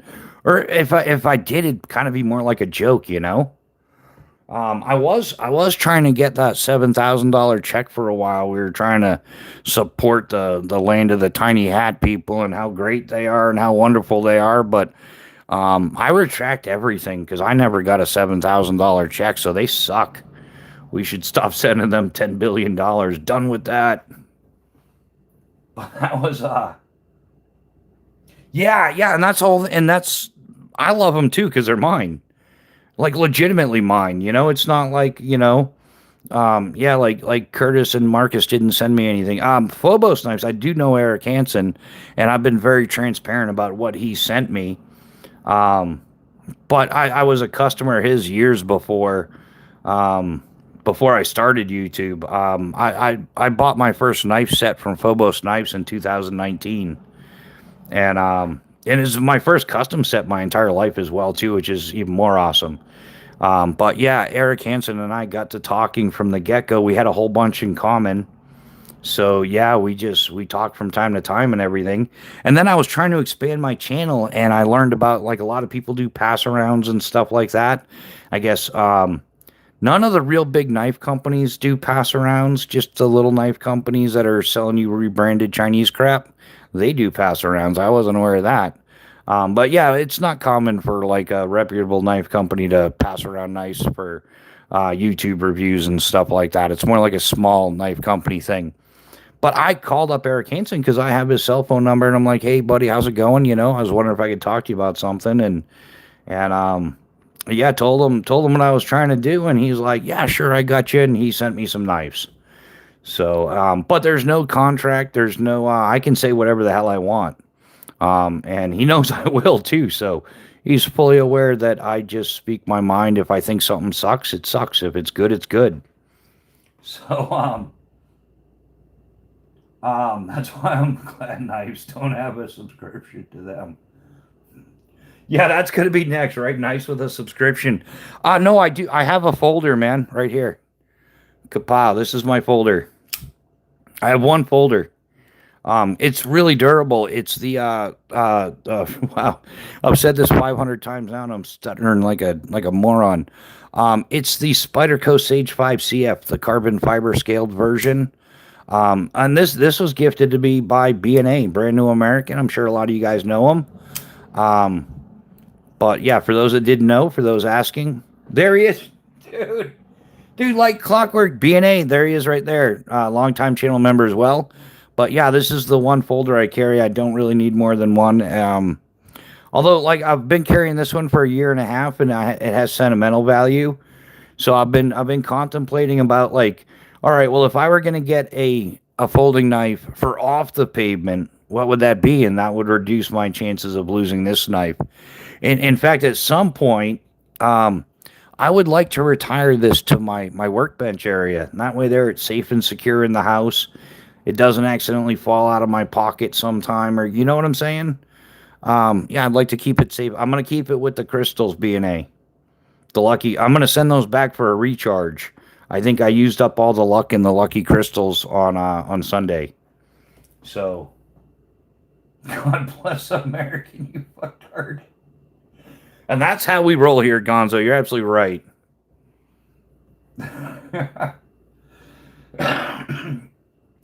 My unmatched, couple of sheer.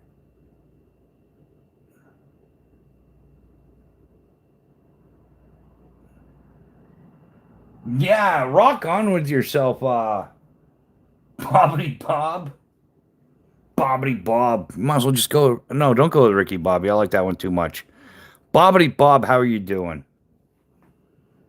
He doesn't even wipe. Speaking of peers, it does. You know who else does that a lot too? Cannon. For some reason, when we mention Cannon, Cannon usually just pops in here he's got an LPOP set up on the live chat in a second. You're like, Cannon, we need some trolls taken out. Kapow, he shows up, B&A shows up magically like that as well. We love him, man. B&A, how you doing? You getting in some of the two-wheel time? Have you ever had any failure on any knife? Yeah. Yeah, Joseph, I have. A whole bunch of crap knives.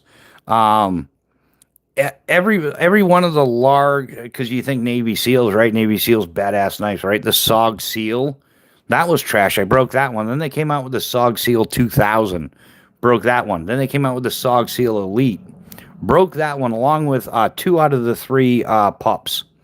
The like, because I like to have at least two knives, a big knife and a little knife. I don't know why. I've just always done that. Yeah, I've had those SOGs break on me, and a few others that really aren't even worth mentioning.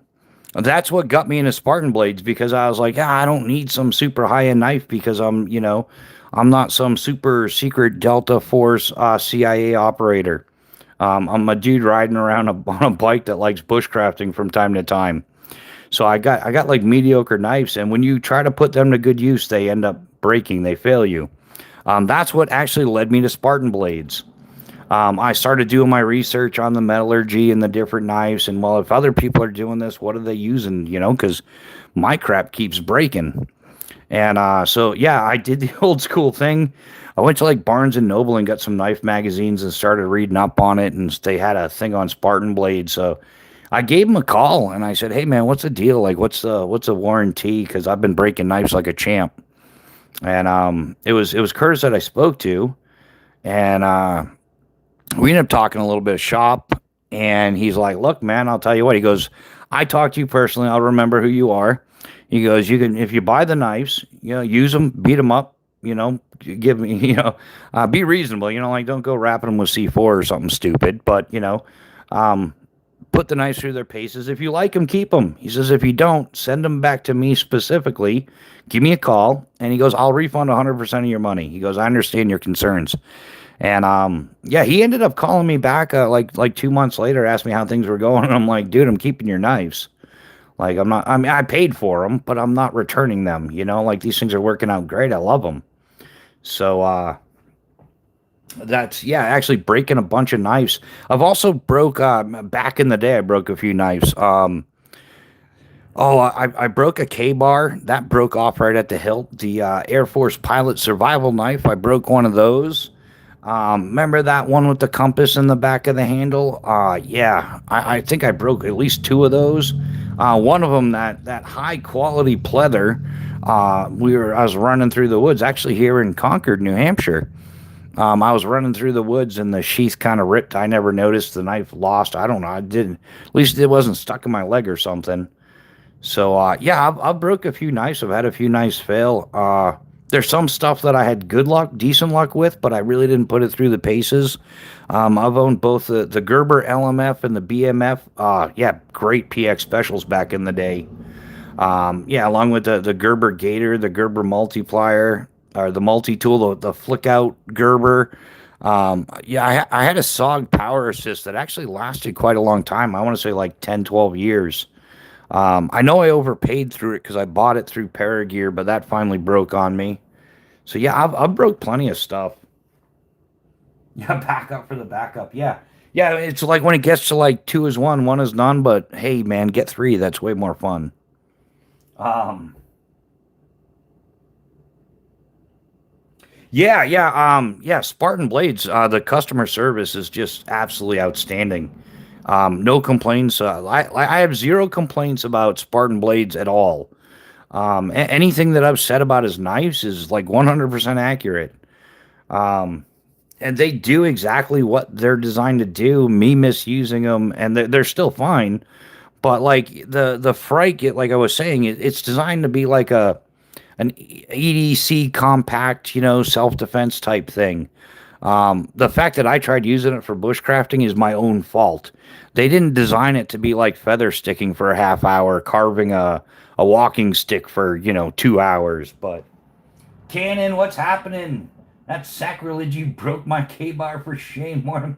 No, oh dude, I was embarrassed when it broke, Cannon. I didn't break it on purpose. In fact, I was like really upset when it broke. That was given to me by a gunnery sergeant, man. Gunnery Sergeant Tangway, like retired, 3 tours in Vietnam. That's the guy. I think I mentioned him to you on the phone. Yeah, he was my old neighbor growing up, and yeah, that was I want to say that was my freshman year. He gave it to me for my birthday. So freshman year in high school, I was gifted a Marine Corps K bar from a gunnery sergeant. And of course, I used it showing off in front of all my junior ROTC friends, and of course, that's how I broke it too. So yeah, I was more butthurt than you can possibly imagine, Cannon, without being a Sally McSally about it. Um, but how you doing, Cannon? You on the road? How's Mojo doing? Tom tried to humiliate the USMC by breaking that K bar. Um, he said go Navy. Just no. I would have said go Army or something like that, or I don't know. Yeah, definitely not the Navy. Um, because yeah, well, that is a big slap into the face of the Marine Corps. Because I'm pretty sure it still says Department of the Navy on the Marine Corps' paycheck. I think that's why Marines are so happy now. All their paychecks are digital, so they don't get the paper one saying Department of the Navy anymore. But and then when you say that like clockwork, they're gonna say, "But we're the men's department," which is just so much fun. Um, a 3 pounder. Yeah, I've chipped all my Gerbers. They were expensive and failed while doing work. Yeah, yeah, exactly, Joseph. Yeah, I don't know if they're burning the edges or what's going on, but Gerber's gone downhill. Like they were decent 30 years ago, or so. But yeah, now along with DBK Dutch Bushcraft knives. They did a thing on a SOG. You know how like you just kind of like take your knife and you'll thwack it into a log and it'll stay there. You know, it's kind of like, oh, I gotta have a holder. They did that with a SOG jungle something or whatever. And when he pulled it out, the edge chipped like massive chips, stayed in the wood. That that's SOG for you. SOG and Gerber, like a lot of those companies sold out. There's still some good Kershaws, like the ones made in the U.S. are still good, though. You know, the other ones maybe not so good. And there's other places besides the United States that make good knives. You can get good knives from Poland, Italy, so on and so forth. But yeah, and anything out of Chinesium nowadays is just it's questionable at minimum. Yeah, my brother said if you're enlisted in the Marine Corps, it has to have the eagle and anchor insignia, or it's out of reg. Yeah, I don't lost and happy. That would be that's a question you could ask Cannon or something like that. He's an esteemed member of the Jarhead clan. I am not though. I am not of the Jarhead clan. I've actually, ironically, I've worn an Air Force uniform, a naval uniform, and an Army uniform. The Marine Corps uniform is the one that I didn't wear. Um, but yeah, Cannon would definitely. I mean, I do. I speak fluent Jarhead. I've got a bit of an Army accent and stuff, but even the Jarheads are cool with it. Gerber Gator is still goaded, in my opinion. Yeah, Gonzo, I'm gonna agree with you there, man. The Gerber Gator had its day. It's like, yeah, um, I would if I could find one that was 30 years old, I would buy it. I wouldn't buy a new one though. Yeah, if I could find an older Gerber Gator, oh, I'd pick it up in a heartbeat just for like, like nostalgia, memorabilia type stuff. I wouldn't expect a modern one to function the way the old one did. But man, I think you could pick those up back in the day, like either at clothing and sales or the PX or wherever. They were like $25, like 22.95 or something for the Gerber Gator. And the Gerber multi tool, the flick out thing at the PX, whatever that thing was like $40. So yeah, for like 60 $70, you had a multi tool and a folder to throw in your pocket every day. That's back we had BDUs, so I would put both of them on my belt like every day. They just stayed there. Yeah, the older ones. Yeah, I think that's a lot of things. Lupa, what's happening? Welcome to the chat. Dragon Nuts. I like that name. That's very cool. Dragon Nuts. Oh wow. Yeah, I noticed that China used metal flakes and pressed them into molds. Yeah, I don't know their process over there. I know that it leaves a lot of room for improvement. But yeah, they're doing the whole maximum profit, minimum input thing. Oh, Lupa, you're oh yeah, Brazilian flag, right? My dad has carried a paraframe for 20 years or something. Sintered steel? The Gators are legit gear. Got one in my go bag. Yeah, Kanan, how old is your Gator? How old is it? New or? Oh, Kanan, why don't you have a Benchmade in there, guy? Um, Kanan, not kidding. I saw a paraframe at the hardware store yesterday. $25.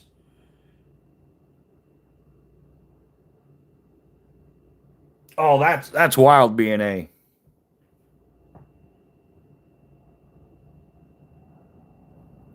Oh, thank you, man. We're just having a talk about knives. This It was more like a knife story than I don't think we gave too many knife details. But yeah, we're digging it, man.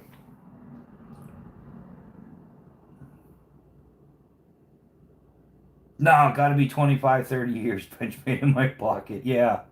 Yeah, so you still got one of the good ones, Cannon, for sure. Yeah, Brazilians are awesome. I was watching a bunch of the videos, guys getting their bikes stolen and shooting the thieves. Yeah, chaos. They don't mess around in Brazil. Yeah, you break the law, they blast you. There's not a lot of messing around. Um, and Brazilian barbecue is some of the best. It's great. I would put like good Brazilian barbecue is right up there with Texas barbecue. Like Brazilian barbecue is insane good. Um, yeah, I worked. I had a couple of Brazilians that worked in Collegeville, Pennsylvania. And yeah, when we would typically finish work early on a Sunday, like 4 or 5 o'clock, and the owner and his wife would start like they had Brazilian barbecue going. It was almost impossible to work. You're like, how do you expect me to get on the plane with that there? Like I'm gonna in there to just it's like 90% meat.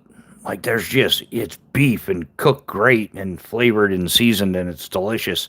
And I don't know what it's called, man. Maybe you can help me out. There's like a little breading, like almost like a micro breading crumbs. And they dump the meat in that. They dip the meat in that. And that's their carbs. Oh, I got they put like a gram of carbs or half a gram of carbs on a big chunk of steak. Got that junk in the trunk, Peanut. You have to check out the Brazilian bike videos. Yeah, Lupa, you know what I'm talking about. Yeah, Brazilian barbecue, man. Yeah, Chaos knows they're nuts. Yeah. Oh, being I could see you watching those with some popcorn. and good times were had by all. Maybe we could put no. YouTube would never let me do that. Like I was gonna say, we could put together like a little what do they call those? Like the reaction videos or something. But we could do it like a premiere with the live chat going. We could all be enjoying some popcorn or something, watching bike thieves getting blasted. If somebody tries to steal my bike, I'm gonna pretend I'm in Brazil, chasing on a bike with a pistol out. Oh yeah, they probably it's more than just a pistol though. Yeah, they're rocking like M4s and stuff. Um, but yeah, and good times were had by all. This one time at Skydive Camp, doo doo doo doo. Um, yeah, someone gave me a parachute knife. What a terrible idea that was. You mean a hook knife? What's a parachute knife? A hook knife. It's not even. Yeah. Chaos. You're totally right. Yeah, it's not even the police. Sometimes it's the civilians. Yeah, they just they blast them, and the police don't mess around either. Yeah, they blast the criminals. I'm like, what? Why? We need to do that.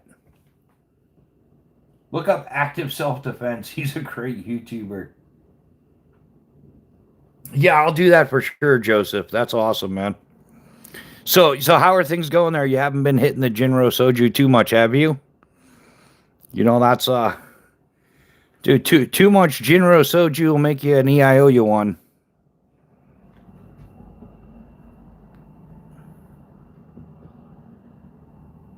Yeah, I still haven't heard from Mrs. B. I don't even know if she's gotten up yet.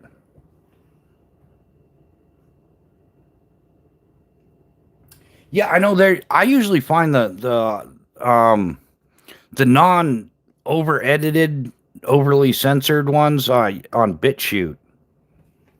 Watched him since he was double the size he is now.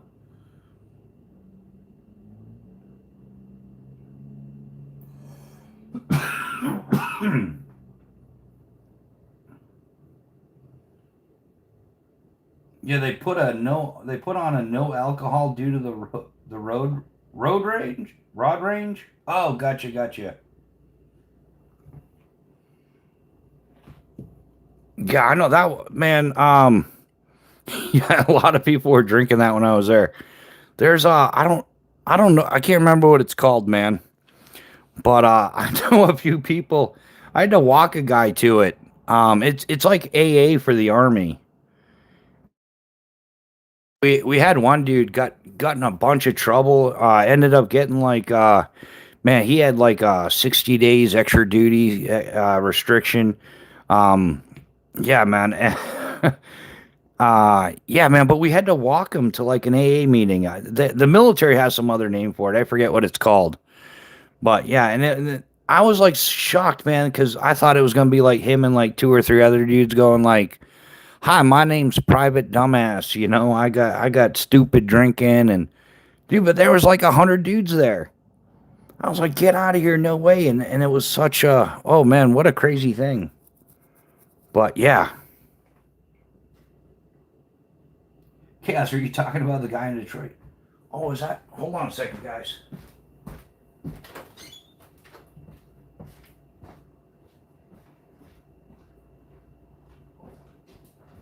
You're awake. I'm doing it live. Mine or yours? Mine. I haven't seen them. All right, guys, I'm back. Sorry about that. Hey, Mrs. B is up. So, and that's actually where, oh, yeah, we're just about at that 2 hour mark. We'll give it a few more minutes. Weird knife, like, folds out from back to front. I don't know. Back to front. It's called ASAP. Oh, it's called, oh, that's the program? Yeah, I don't know. Like, things change so much. So, I'm a drunk alcoholics, go to meetings. Yeah. Yeah, that was like yeah, my drinking club had a skydiving problem because man, I'll tell you, skydivers can be some serious alcoholics. Dude, it's sad but true. I know a lot of people that skydiving didn't do them in, but yeah, that liver damage did them in. You know, like I'm talking guys like in their mid to late 30s. Like they were, yeah, Army substance abuse program. Yeah, well, I'm glad I never got that certificate. Um, Yeah, it's like the whole thing. Yeah, I don't have a drinking problem. I drink, I get drunk, I fall down. It's really no problem. Yeah, the the only alcohol problem I ever had was I ran out. What could possibly go wrong?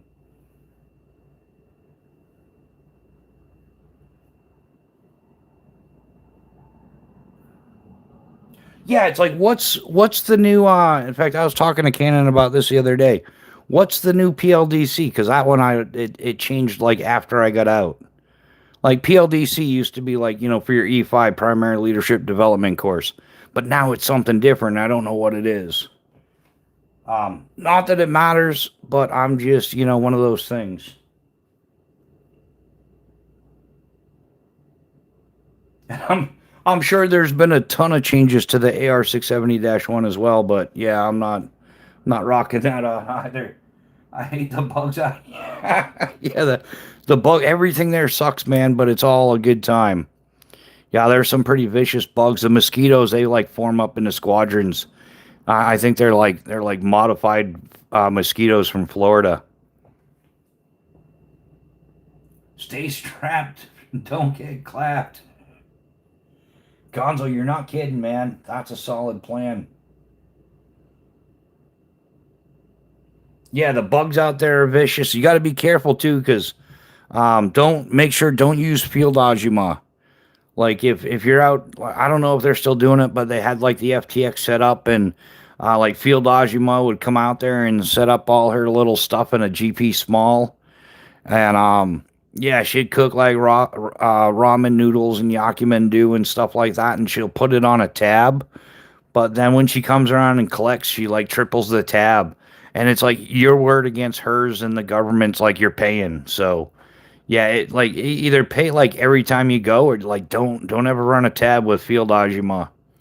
She'll rob you blind, man. Never run a tab with any of them. They'll come right to your unit. Like they know the CO. They'll talk to the CO and oh yeah, he owed me $1 million. It's like 1 million won or 1 million dollar. Um, a lot of broken wild dudes to seek salvation in the military. Richard Grundle, how you doing? Welcome to the chat. The mosquitoes are freaking pterodactyls. They are, man. Yeah. The ticks are insane, Gonzo. You're totally right. Everybody's talking about it. And have you seen the videos where the helicopters are like dropping boxes of ticks? And that stuff goes so deep.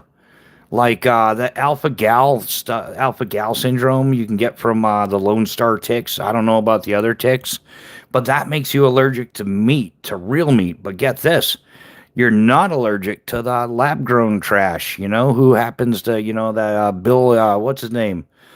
Billy Buttboy Gates or something like that. I don't think I got that right. Might have had a slight enunciation problem, but hopefully they don't pick up on that. Yeah, that dude who's invested like tons of money into lab grown meat. Yeah, he also invested $11 million into tick research along those lines. So yeah, connect the dots, and once you start connecting the dots, you're like, oh, it's all starting to make sense. Like it's all yeah. The whole tick explosive population thing is all due to the government. Like yeah, it started. Where did it? Oh, it started out in the Midwest somewhere, and then it ended up out on Long Island, and then what's the name? Yeah, one of the islands off of Long Island, and then they were trying to see how they could spread the tick, so they were using migratory birds, which spread it all up and down the East Coast. But the first cases of Lyme disease were caught in Connecticut, in Lyme, Connecticut. That's how it got Lyme disease.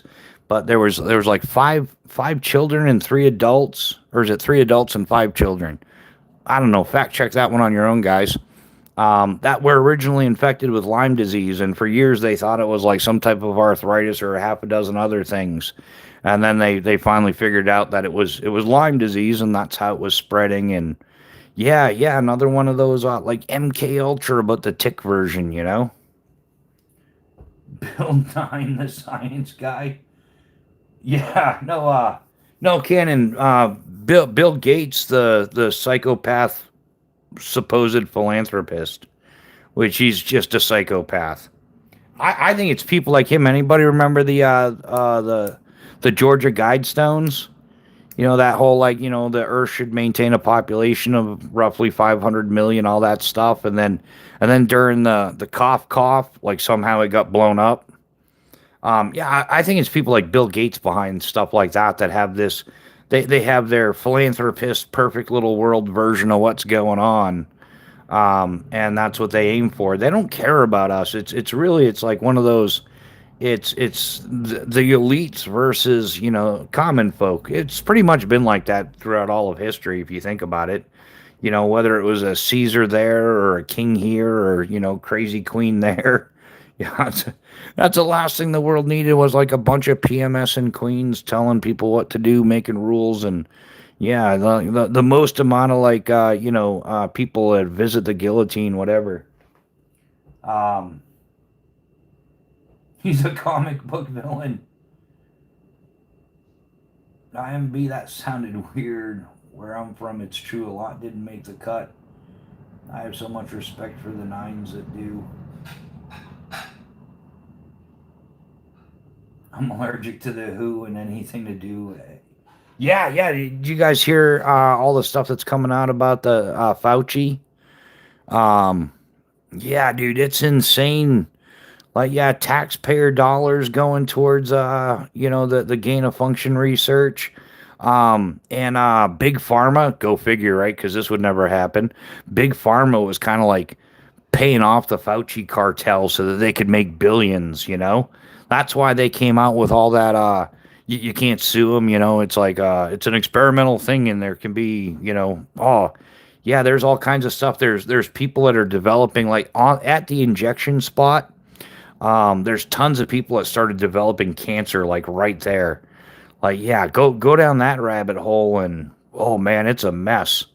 Um, but there's a whole bunch of people I got to call up, and I got to remember to do this. I got to give them a call and be like, yeah, I told you so. Yeah, so many Jews and e-files. Yeah, Joseph. Yeah, you look into that, you find out how much they own. They own like most of Hollyweird. They own most of the adult industry. Yeah, they're kind of like, yeah, their lifestyle of bribery and blackmail and deceit. The whole. Like I shouldn't be saying that stuff. I'm gonna get shadow banned again, guys. Well, it doesn't matter anymore, dude. We got 152,000 views on Sunday mornings live, so it just doesn't matter anymore. It's all good, man. We won. We won. So let's just enjoy this. So yeah. Ooh, you in on that? Me too. Crazy work. Yeah. Gonzo is in the opposite. The world population is declining. Yeah, yeah. The world population is rapidly declining. Especially definitely the Western world. Yeah, the birth rate is like below what it should be. Definitely in the Western countries, it's below two. Some places are as low as like 1.1 to 1.2. Yeah, Japan has a massively declining population as well. There's a lot of countries that are declining. The only people that are progressing are the EBTers. The like yeah, the Great Replacement is a conspiracy theory, not so much anymore because here they are bringing millions and millions and millions of people into these countries, not just the United States, but like Canada, Europe, and stuff like that. Like nobody's putting up a stink like China needs to be more diversified. Nobody's saying that crap. But yeah, the rest of the world, the Western culture, yeah, then we need more diversity.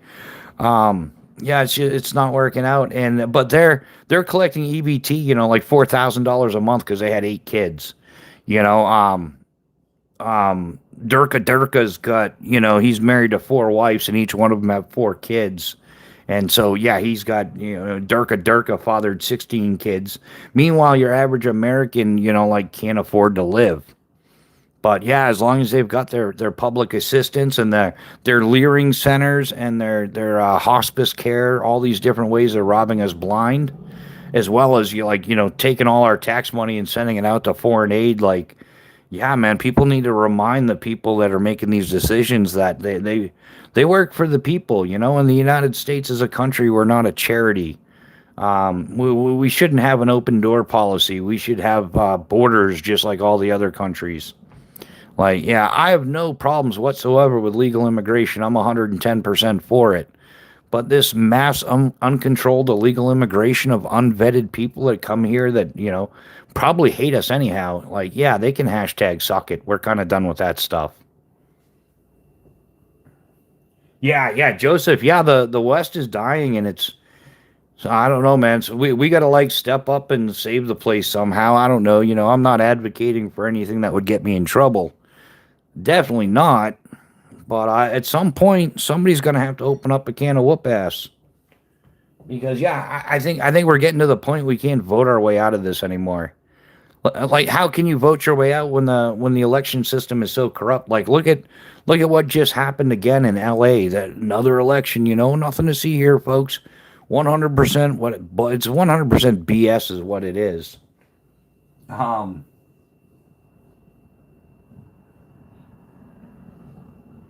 a casino and other big companies moving to East Texas. Yeah, I wish it would decline in my town. It's growing over 5,000 in a year. Yeah. And that's what they're doing. And all this mass immigration is why wages are staying down because supply and demand. It's a contributing factor to rent going up. It's a contributing factor to house prices going up. Like, yeah, create a scarcity of anything, and you're gonna, um, yeah, prices are gonna go up. It's gonna cause like massive inflation. But yeah, yeah, like, within what, like a half a decade to a decade or so, the United States population increased by like 10 to 15% just from illegal immigration. And we're not building they're not building affordable houses. I mean, they're still building like, well, like McMansions. Most of them are like just trash. But yeah, yeah, they're just building like trashy McMansions, and yeah, it's a sad state of affairs. Fishy fingers, what's happening? Should have never became the world's police or medical relief. Yeah, yeah, exactly. Yeah, and that whole like all the propaganda they were sending here for decades, like remember in the 80s it was like, oh, save a starving African for the cost of a cup of coffee and blah blah blah. And everybody fell for that. We just kind of like financed it and they just waste the money. Like, and then you got all these people in the United States like, we want reparations. It's like, oh, we already sent it back. It's like trillions of dollars went to Africa and nothing happened. Well, no, what happened is they bred right like rabbits. Like it went from like 200 million starving Africans to like over a billion starving Africans. We just kept feeding them. That's the whole thing, like the old saying, give a man a fish, you've given him dinner. Give an African a fishing pole, he's gonna break it up and turn it into firewood. And you just can't fix stupid. That's why you never hear anybody talking about like average IQs and stuff like that. The overall average IQ in Africa is like 60.19 or something like that. Somehow Somalians are at like 67. In the Western culture, if you have an IQ below 70, you qualify for a disability paycheck. Like you're mentally challenged, technically. Easy, bro. I came from assistance. Tack time is a Super Bowl life.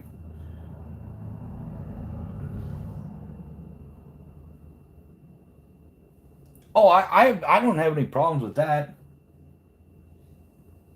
Well, and that's what it's for. It's a temporary use thing.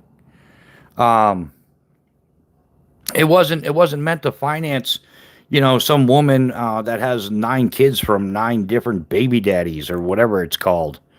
Like, yeah, like people come up on hard times. I totally agree with supporting Americans, just not, like it's not our job to feed Africa.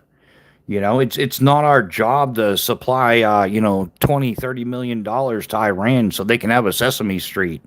I could care less if Iran or whoever has Sesame Street. We shouldn't be giving the Congo $900 million a year. Like, meanwhile, like we got Americans that can hardly afford life. Cradle to grave benefits, yeah, yeah. The government destroyed the nucleus family, yeah, yeah, and that's all part of the yeah. They destroyed the nuclear family. Yeah, that's why courts are so biased. When it comes to divorce law, family law, and stuff like that. Like yeah, yeah, men definitely get the short end of the stick when it comes to civil law, family law, things like that. And it's all designed like they never try to fix the family. And why would they? They're incentivized. Like the judges get kickbacks. They get contributions to their retirement the more child support they charge. So why would they do anything to fix a family when they can profit from it? But yeah, the government wanted people to yeah, create jobs, not welfare bums. Yeah, exactly. BNA. Yeah, like I totally support having a support system for the people of America. On a temporary status. Like things happen, people come on upon hard times. There's all kinds of things. There's all kinds of reasons why. But when you know that there's women out there that are popping out 2 more kids because that's another $1,500 a month for them, and that they're like they've been on welfare their entire life, from like the age of 16, and they're 40 years old now, and they're still collecting, and they've got 9 kids. There's some woman that was like 25 years old. She had like 9 or 10 kids, and she was complaining because she couldn't buy her sweet treats anymore. Like EBT doesn't cover soda, and she should be able to buy it. It's like, woman, you can still buy it. You just got to make your own money to buy the trash. But the government money so that you have substance, you have food to be healthy, that should be spent on healthy food. Right on. Lost and happy. Thanks for the super chat, man. Yeah, exactly. Put your veterans first. Take care of ourselves. And anybody who preaches against America should be labeled. Yeah, I totally agree. I think anybody that's... Oh, it's not doing the like. Oh, there we go. I think that anybody that's screaming anti-American stuff, they should be given a one-way ticket anywhere they want to go out of here. Like, if America sucks that bad, you want to leave, or all you want to do is hate on it, then you can leave. Absolutely. I have no problems with that whatsoever. And yeah, we should take better care of our veterans. Stop treating them like victims. Start treating them like the heroes they are. Like our combat veterans and stuff. Yeah, we need better veteran care. Yeah, there's a lot we could improve on. And that's the whole thing. If we stop sending $20 million to Iran for Sesame Street or their version of Islamic Sesame Street, whatever the hell's going on over there, and we stop sending $900 million to the Congo and all these other billions and billions of dollars that get wasted, most likely trillions of dollars, we could easily take care of our veterans 100%, taking whatever they need, prosthetics, you name it, we could take care of 100% of that, take care of the housing. Um, I need reparations. Hey, Gonzo, I need reparations, and I'm not even lying. I want reparations for this Fauci POS, big pharma, all the stuff that they pulled over. I was contracted to go to Cape Cod, skydive Cape Cod in 2020, and then it got put on a 2 week hold, and then another 2 weeks, and then, but the business isn't open all winter, so they needed to make money in the spring. Halfway through the season, Skydive Cape Cod went out of business. I lost my contract, along with a third of all skydive centers in the country. Since they did their 2 weeks to flatten the curve, I've lost approximately $500 to $750,000. My life absolutely sucks. I mean, economically, I've got a lot of good things. I've got a lot of good friends, Mrs. B, the whole 9 yards. Professionally, you guys got to admit I suck at this YouTube stuff. I was a really good skydiver. I was an excellent master parachute rigger, and I got pushed out. I want reparations from those scumbags that were like, "Oh, you got to get the shot or you're fired," like guilt tripping into people. Oh man, that whole, yeah, 2 weeks to flatten the curve turned into like 2 years to flatten people's lives, and there's almost no recovering from it. The economy's crashed so bad, like even people still in the industry are having a hard time making money. So yeah, I want reparations for the scumbag stuff that Beijing Biden and his regime did, and along with all the other scumbags, all the psycho libtards with their nose rings out there yelling at people, "You gotta take the shot. Put your face diaper on. Take the shot, or you're gonna kill everybody." No, it's quite the opposite. Like if you're convinced it's gonna work, take it. If you've taken it, then you're protected, right? Doesn't matter what I do. But yeah, Fauci for Gitmo. Anybody involved with that whole anybody involved with, oh, I'm gonna say this anyhow, I don't care. Anybody involved with that piece of shit Fauci, we need to find a bunch of tall trees and short ropes. That's all I'm gonna say, you know? Um Happy I'll be there. It's okay, we'll be sending a trillion by the time we're done now. Just yeah, Fauci got pardoned. Yeah. Well, Fauci got pardoned, but they're questioning the legality of it because it was like an auto pen deal, and apparently somebody other than Beijing Biden was in there, just running stuff off with the auto pen. So the legitimacy, I don't know. I guess they're not going to challenge it. It doesn't matter, man. Street justice. Put them in. There's got to be some law somewhere, some international law we can get them. But Share Bear, what's happening? It's coffee time. Yeah, what we need is insight and ability to be part of making these decisions. Yeah. I like it when people wear masks in their cars. Gonzo, that's how I know people are stupid freaking crazy. Yeah, when you see people driving by themselves in the car with the face diaper on, yeah, you know there's something wrong with their head. Yeah, they're completely screwed up. And you still see that, dude. I've seen that like in the past couple weeks. Um, like still to this day, like 2026, June of 2026, I've seen people driving around with their face diaper on by themselves in their car with the windows up. Like, yeah, they gave a lot of people some serious mental health issues over the Chinese AIDS. I like to call it the Chinese AIDS because it's just that stupid. Which, yeah, if you look more into the history of Fauci, look at his involvement with HIV and stuff like that as well. Like that dude he's an evil little scientist type weird doctor. Like, yeah, bad guy. But somehow he gets away with it because he knows the people. Um,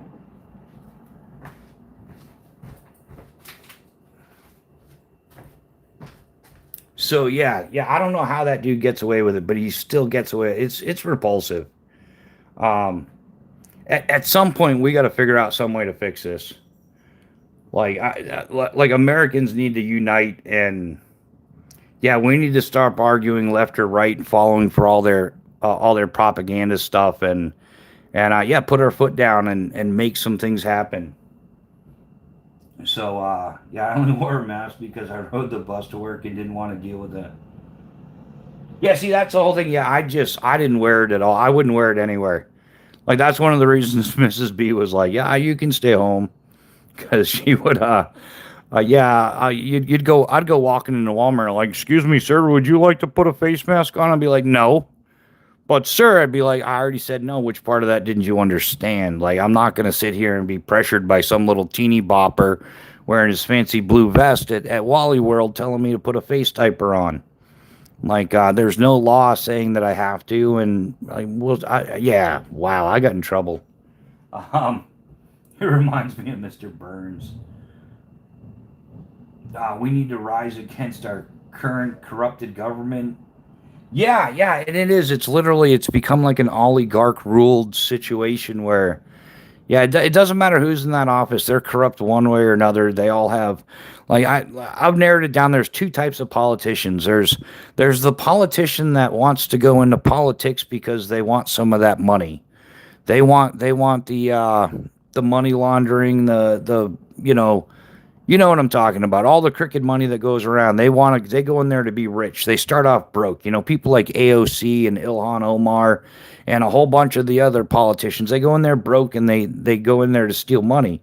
And then you've got the second type and they go in there rich. They don't need a dime. They've already got money. They're there for the power, which those ones are just kind of a little bit more scary. Because if they're not, yeah, they're just in there for power and control. They want to run things. They want to control things. They want to change the world we live in or something. Yeah, yeah, we have the power. Yeah. The thing is they make it extremely hard to organize anything. Like anything that people talk about, like gets shut down right away. Like that's why my channel's a great example of that. Anytime I start talking about the tiny hat people, they shut me down. If I say where they're from and what they're, like if I use any of those terms, yeah, I can watch it in real time. Like YouTube just stops putting it out. Like they've made organized that's why everything's done like this now. They change the way we communicate so they can control it and censor it.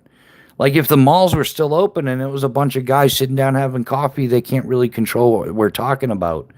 But man, that's almost unheard of nowadays. Now we communicate through like chats and stuff like this, and they control and dictate everything we do and say. None of that situation is okay. Yeah, this type of stuff gets my blood boiling because I think of how many people are suffering. Yeah, yeah, exactly. The number of people that are suffering in the United States. Yeah, man, like it's homeless is the new middle class. That's what it's becoming. There's more people working 40 hours a week, 50 hours a week, living in their car because they can't afford the crazy rate rent inflation, grocery costs, utility costs, vehicle costs. So yeah, a person, a good hardworking person in America can no longer afford a place to live. Meanwhile, they got Durka Rika Bika, whatever the hell his name is, at the 5-star hotel in New York, and they're paying $575,000 a day to rent it out, so that somebody that broke the law by breaking into our country has a nice place to live. But we can't do anything for the American people. Like, yeah, oh, it drives me batshit crazy. Like knowing that stuff is going on, like knowing that there's homeless veterans, homeless Americans. When all you got to do is come here illegally, and you're going to get an EBT card and a debit card and a free phone and all this, like whatever. They don't need any of that stuff. Why isn't anyone doing anything about it when the e-files dropped? They should have showed us what they really are. Yeah, Brandon will try to do some good for sure.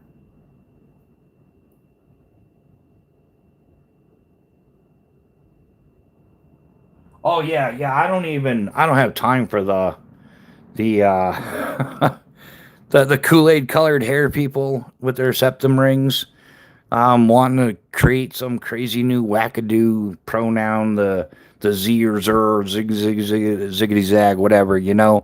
Yeah, the Transformers, can't stand them either. Yeah, the whole concept just like wrecks my head. It's like, hold on a second. You couldn't accept who you were, so you had to change who you were. But we have to accept who you pretend to be. Like, what? There's no logic in that. You couldn't accept you. How do you expect us to accept you? Like, whatever. Just be normal. Like, talk to a professional, get some help, pop some Xanax. I don't know. Do whatever you got to do, but just because you're suffering from some gender dysphoria and you're thinking like delusional thoughts doesn't mean that I have to play along with your delusional game. It's not going to happen. Like, sorry, I'm not going to support your level of crazy. There's levels of crazy I do support, Cannon. I got your back, brother. But the other levels of crazy chaos, that includes you two, Gonzo. All the crazy people in here right now. You're all my kind of crazy. That's other stuff is just a whole other world of crazy that I don't have time for. Yeah, and they trash. Yeah, and that's the whole thing. They trash everything. Transfer. Yeah, that's the wrong kind. Yeah, Transformers more than meets the eye. Yeah, that's who was that? Some dude came in here one time trying to troll me. He's like, "You sound like my grandma," and I was like, "Well, you might want to talk to grandma because she might be a transformer if she sounds like me." Um, yeah, stupid is as stupid does, right, boys? Um, and then yeah, having kids has had my made my boy want them to have a great future. It's a heartbreaking to see them may not have one due to the world. Yeah, Joseph. I mean, that's what with the exception of the boomers. You know, some of the boomers. That's everybody's intention, man. Is you want to make a better future for your kids than what you had, and that's been every generation for millennia, except for the damn boomers. The boomers are the vast majority of the boomers. You know, I'm sure you guys have heard a lot about that, but the boomers in general are like, you know, I got mine, you, you know, like they're like climb the ladder. The problem is they when they climb the ladder, they pulled it up behind them, so there's no ladder to climb anymore. Yeah, it's the boomers are the ones investing in all the properties, you know, like turning residential housing into the Airbnbs, you know, all that stuff. Yeah, they had to own three houses, but you know, and yeah, they just there's nothing. They're not passing anything on. It's all kind of yeah. My daughters are crazier than me. Canon, that's I could see how that's possible to some degree, but in a good way though, right? Yeah, the boomer. Yeah, exactly. Yeah, the boomers sold us out. You know, they're the like literally my you know like my parents' generation. You know, they're both parents working, latchkey kids. No, where instead of being home and teaching you anything, here's a key and a shoelace. Put that around. Actually, I got a dog tag chain. I'm not gonna lie. Yeah, I didn't get a shoelace for my house key. Being a latchkey kid, I had a dog tag chain, which I was totally cool with. But yeah, you learned how to come home and take care of yourself and make your own dinner and yeah, you walk to and from school. It's not this modern stuff, you know. These a lot of these modern Gen Zers, Gen Alphas, they won't walk a half a mile to school. Like I can't let my friends see me walking.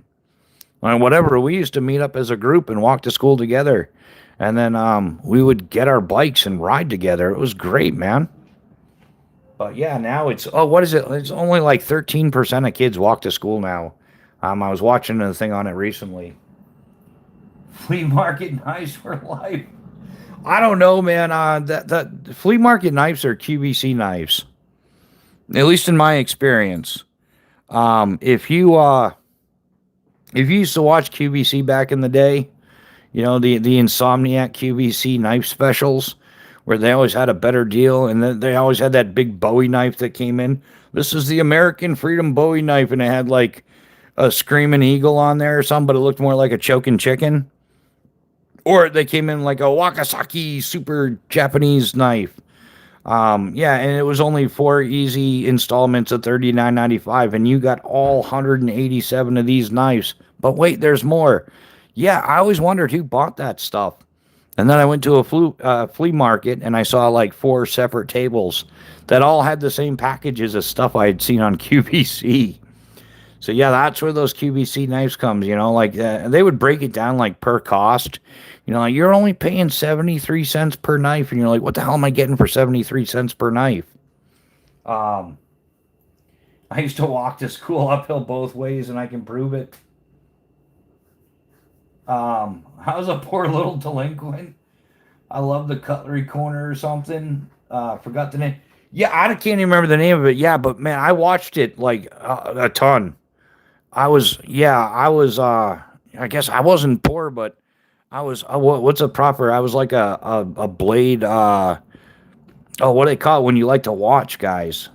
Not guys, but guys, what do they call it when foyer? Yeah, you know what I'm saying. You like to watch it, you just like, I don't want to touch, I just want to watch. Um, I just still love, yeah, no kidding.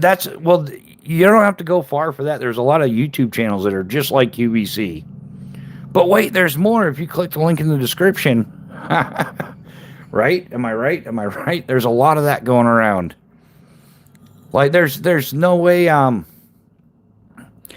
kind of like I lost a lot of respect for one I won't say who it was, but yeah, he had a live going on and somebody asked him like, "Hey, you did a video on a knife last week. I was kind of interested in it. What do you think of it?" And the dude was like, I can't remember. Like that was last week. He's like, I review 350 knives a year. How do you expect me to remember that? And then somebody in the comments, I can't remember who it was, but they replied back like, oh, over 300 knives a year, not one of them worth remembering. But every single one of them every day was the best budget banger of the year, best budget banger of the week. And here's a link in the description. So yeah, I mean, you don't have, like QVC still exists. It's just on YouTube now.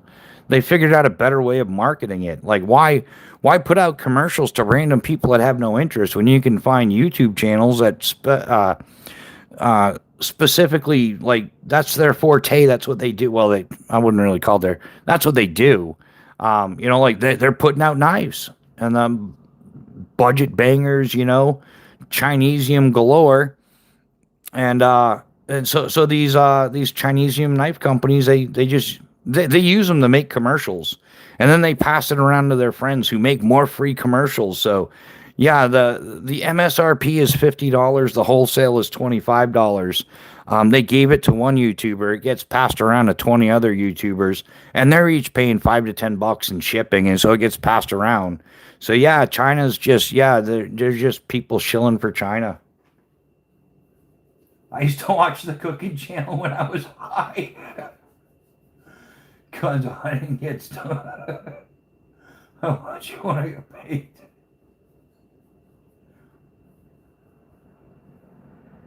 Yeah. Hey, honey, I was just telling them they need to behave. They're just getting all rowdy in here. They're talking about getting high, watching the cooking channel, watching QVC. Class act, man. Class act, guys. Way to go. I'm proud of you. Keep it up. At least we're keeping it real here. There's no fakeisms here. Um, yeah, that's it. Voyeur. Thanks, Chaos. Yeah, we caught up. Yeah, the night voyeur thing. I don't know why, but I liked watching the QVC back in the day. Have a great morning, guys. I'm off to go to bed. All right. Hey, Joseph, thanks for hanging out, man. Thanks for being a channel member. We'll catch you on the next one. Be safe out there, buddy. But yeah, guys, yeah, I did it again. We've been live for like 2.5 hours. I'm gonna wrap this one up before I get like kicked off of YouTube. But hey, we'll be live again tomorrow. Tomorrow's Wednesday. We'll be live again. I think we're gonna do the Happy Hump Day happy hour tomorrow. So keep an eye out for that. I'm not sure. I gotta figure out how to pre-set up stuff. It doesn't. We'll see you tomorrow though. Some of you guys I'll talk to between now and then. But yeah, hey guys, be careful out there. We know the freaky deaky is going on everywhere. So make sure you maintain situational awareness, stay alert, stay alert, stay alive. Keep your head on a swivel. And by all means, guys, stay frosty. I'll see you on the next one.